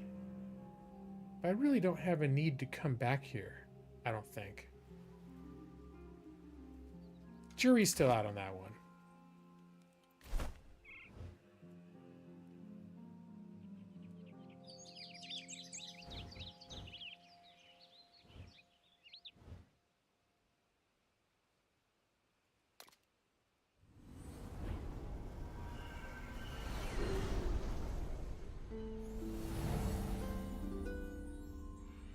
I'll run out of quests to do. Yep. Classic not understanding words, G-Law.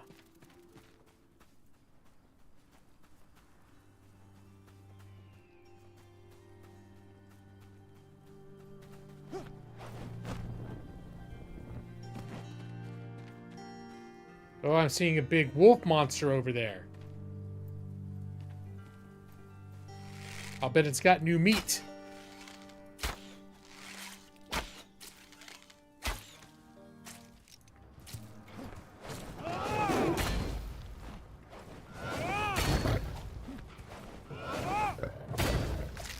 Ah, this thing's kind of tough. Raw game. I think that's the same kind of meat that I've been collecting, except it dropped 3 of them. So that's good. Now, this is clearly the obvious way to go, but now I'm looking over here seeing looks like there's some little subtle way to go up here. I don't know if this is actually a path or just a random pattern in the earth. Nope. Nope, it is not a path. It's a random pattern in the earth. Okay.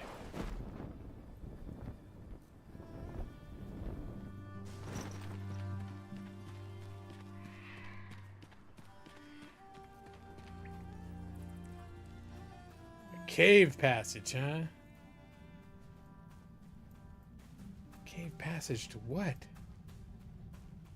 Probably monsters. All sorts of terrible monsters, like that one right there.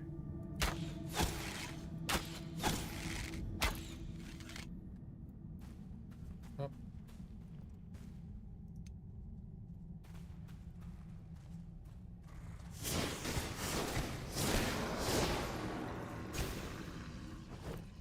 Alright, let's get a wisp potion going.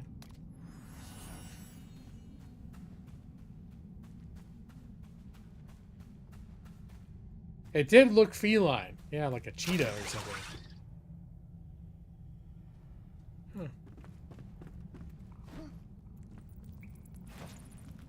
Animal furs, okay.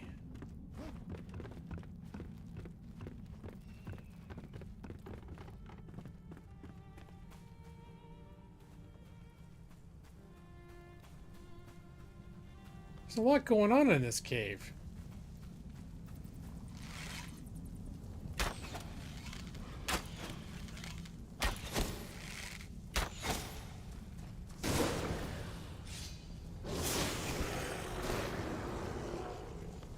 Bitch tactics? Ooh, what's this? Raw bird meat. Okay. Hey, I can make chicken soup now at the farmer back home. Mmm, delish. Oh my god.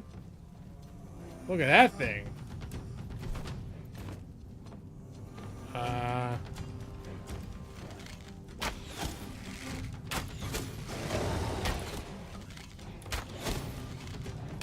Alright, time to move.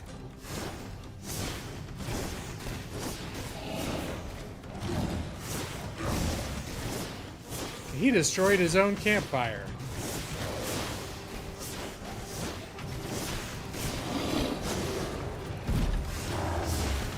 This is very similar to the thing I just beat a minute ago. I think it's the same creature.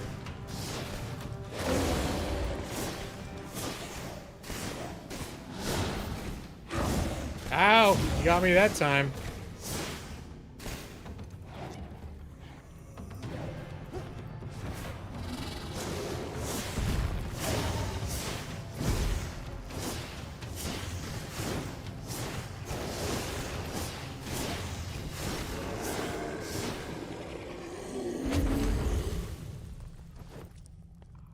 Alright. Ooh, a Club of Defiance.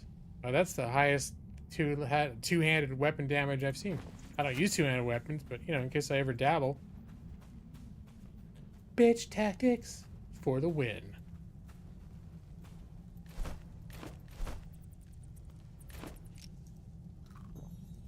Buff up.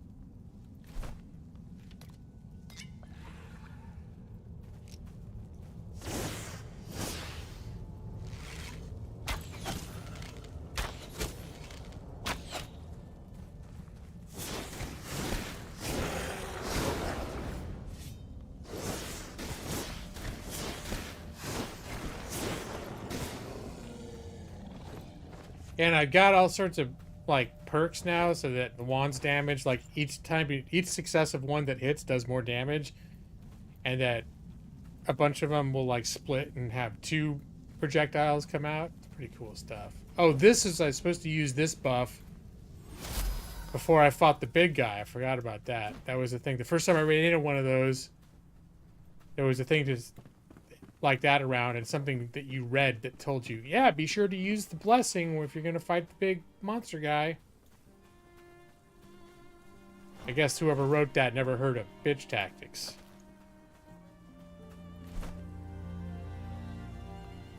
Alright, well, I guess I'm, oh my god, this place is fucking huge.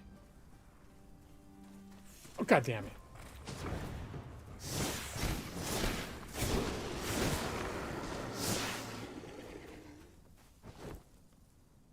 What's this? A short sword. Ooh, that's better than my main sword. Oh, I thought I heard footsteps. All right, let's get the raw meat out of the way so I don't accidentally eat that.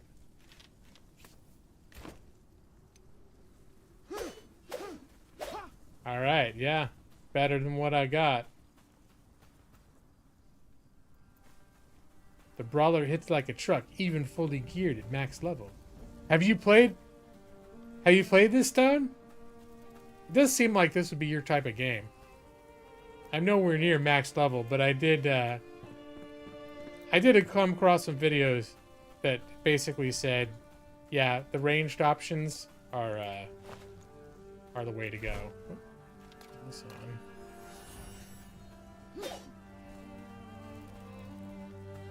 So I take it that means you've played it to what is essentially currently the end game, you know, top level.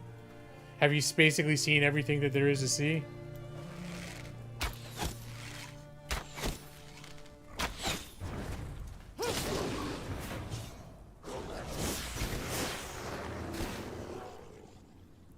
You're running Ranger Survivor. All right. And right now I'm sort of going between mostly Wizard, Battle Mage, everything. You've done all that's available. Okay. Kangaroo sashimi? So I guess sashimi doesn't need to be fish then. It's just reminding me that I'm hungry though.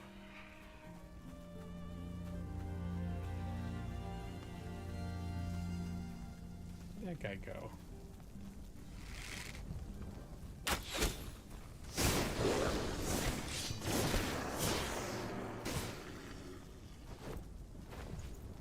Beef and horse sashimi are fairly common in Japan. Okay.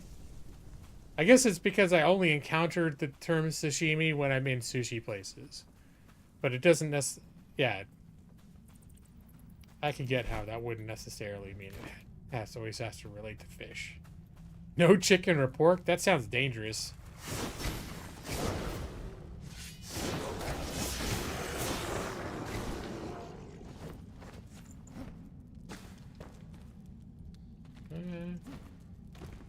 There's so many furs all over the place in here. I mean, unfortunately, I really don't need all that much fur, but I'm like... I feel bad for not picking it up, because I've worked so hard for it in the past.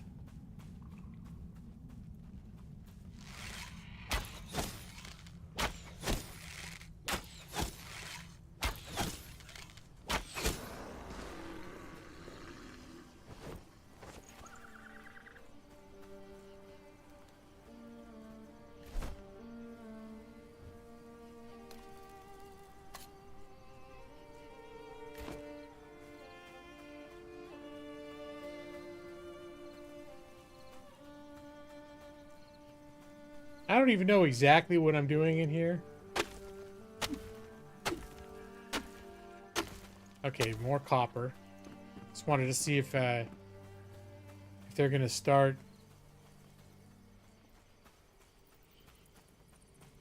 giving me things, ores that I hadn't had access to before. Big golden chest. It's the best stuff I've found in the game so far. Take that. Animal fur, animal fur, animal fur, animal fur. I've got over a full stack of animal fur in my inventory at this point.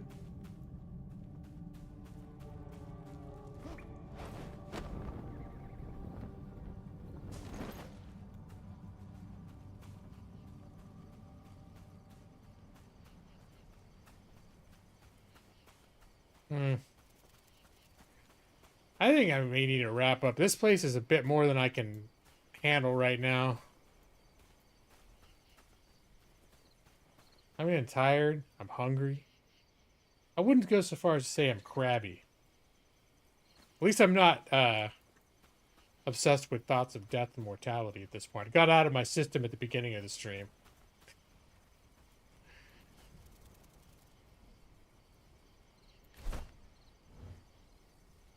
I don't think I can drop a... Nah, I'm not going to do it anyways.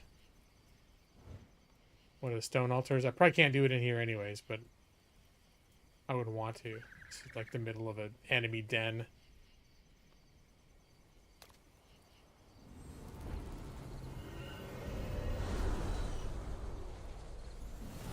We'll have some horse sashimi, eat it on stream, and then a little 27 innings of baseball. Well, I did get Game Pass to try Pal World, and Game Pass now has Super Mega Baseball 4. Do you think Super Mega Baseball 4 is better than Super Mega Baseball 3? I mean, normally the new entries in a franchise are oh, the fourth food buff is a lifesaver. Okay. I saw that deep down one of the other trees and thought, I'm not going to go over there. Yeah, Ali, I've seen I think it popped when I looked at it, it said you owned it, and I looked and you've been playing a shit ton of it.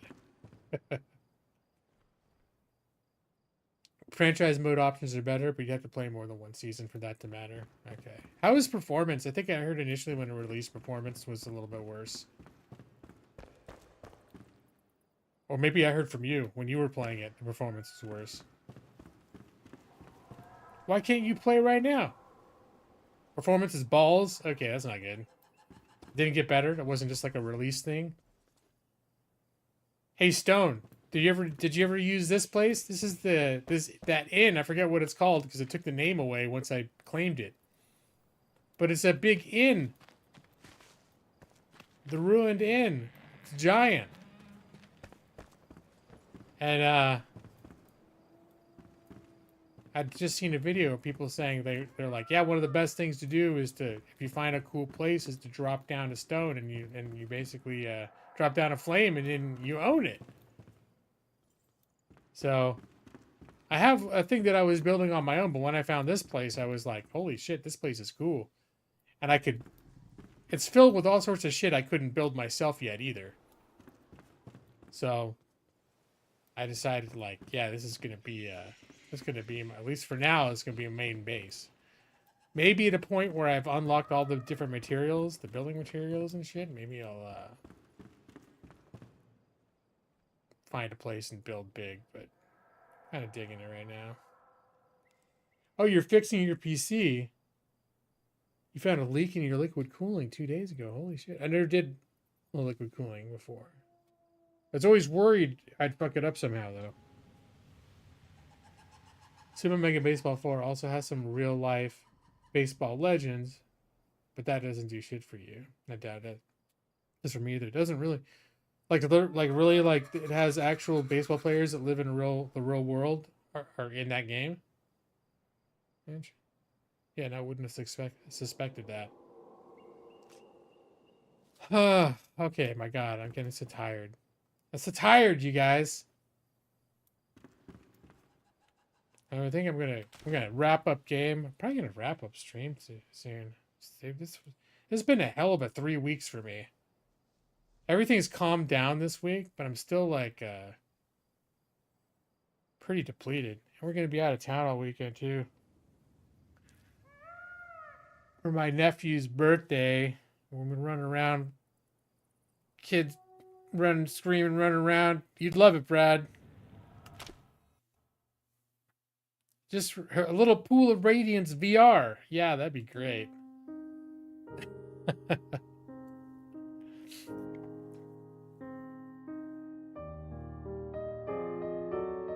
Oh yeah, no, I've got two, basically, two of their cheap burritos, or whatever I don't know, say discount burritos. Whatever, they're craving, they're small, whatever, the menus that they have of cheap items, I forget what they call those things, because my brain is broken right now, apparently. Value menu, there we go. I think it's the cheesy bean and rice burritos from Taco Bell are like $1.75 or some shit like that. So always like to throw an extra couple of those on top of whatever I'm getting. Damn it, what's happening? My OBS is being really fucking weird right now. Like it's gonna crash weird. Alright, hold on, let's turn this shit off. Is it the video?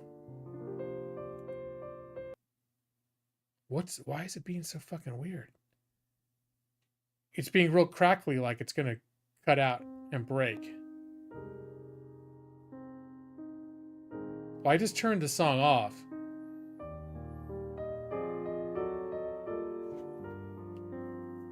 Because OBS was acting really unstable.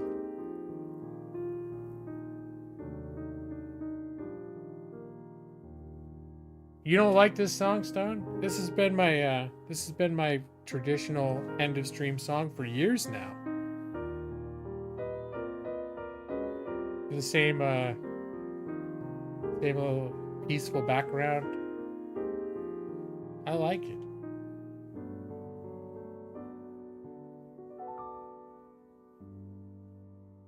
Yeah, it's been years, yeah. I think I first got this song for my 5-year streaming anniversary. I did like a 5-year streaming anniversary special, and I kept bringing this in, like all the break screens and everything was always like, yeah, you know, welcome to the 5-year anniversary of the Gaming Lawyer channel. Over the years, blah blah blah blah blah blah blah. And then I decided I liked it so much, I just kept it for my thanks for watching screen. So let's see, 5 years anniversary would have been 2020.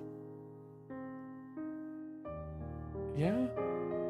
Yeah. So it's been over 4 years I've been using this scene. You hate the song because it makes you feel like the end is nigh. Oh, it's like when I was growing up. Songs that were like sleepy lullaby songs used to make me cry because I knew it was like I had to go to bed. I had to go into the other room, go to sleep, be by myself in the dark. It was scary, traumatizing.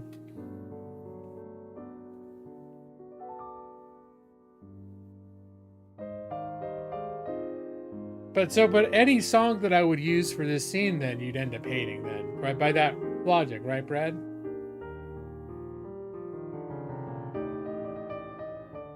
So if I played, for example, let me see, is this?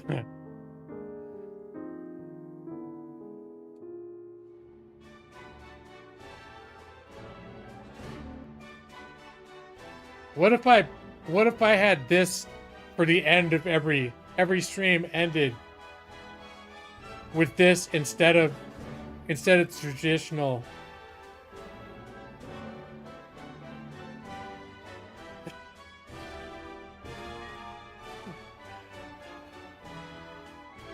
You like baseball, but that doesn't really mean you like take me out to the ball game?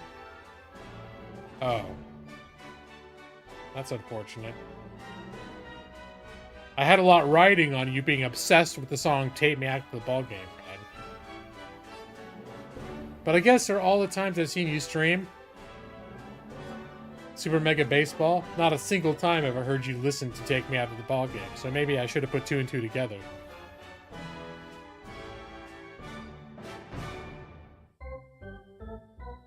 Yeah, it's kind of egg on your face. It's true.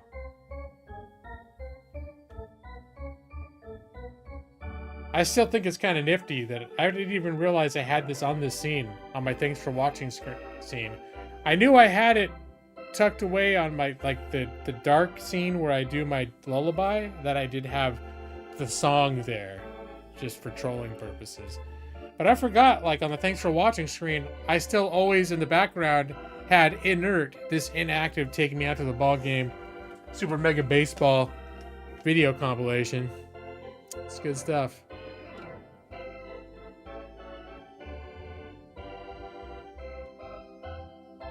So you asked for 27 innings of baseball. I could just let this play. I'll just let this play for 2 hours while I go eat and take a nap. I'll just leave it running.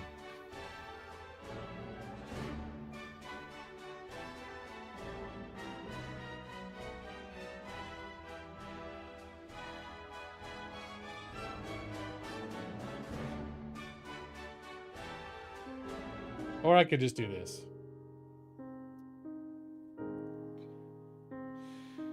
Oh no. You also have no trust in you as far as game choice goes, or me caring about how you feel about that issue. So you can't really troll me on that effectively. Well, here's the thing, Brad. The topic of whether or not you're going to like a game, as I've said before, it is a hot topic of conversation in a G-Law household. But I think you are correct in the sense that, like, I know, for example, you really want to see me play Pool of Radiance. It does not cause me to play Pool of Radiance, because I don't want to play. Now you can dream about baseball, Alali. Yeah, you sure can. Yeah. All right, you guys. Speaking of lullabies, I'm tired and I want to eat burritos and go to sleep. So that's what's going to happen now. All right, there it goes. Like, there it is. Dark. And then then this happens. Go to sleep and good night. Your eyes are getting so heavy. Go to sleep now, Brad Pritchard, Ala Lee, Evie 23, Nick C.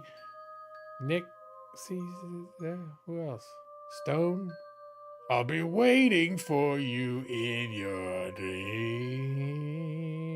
Joss hasn't been here for a few times now. Wonder how Joss is doing. I miss Joss.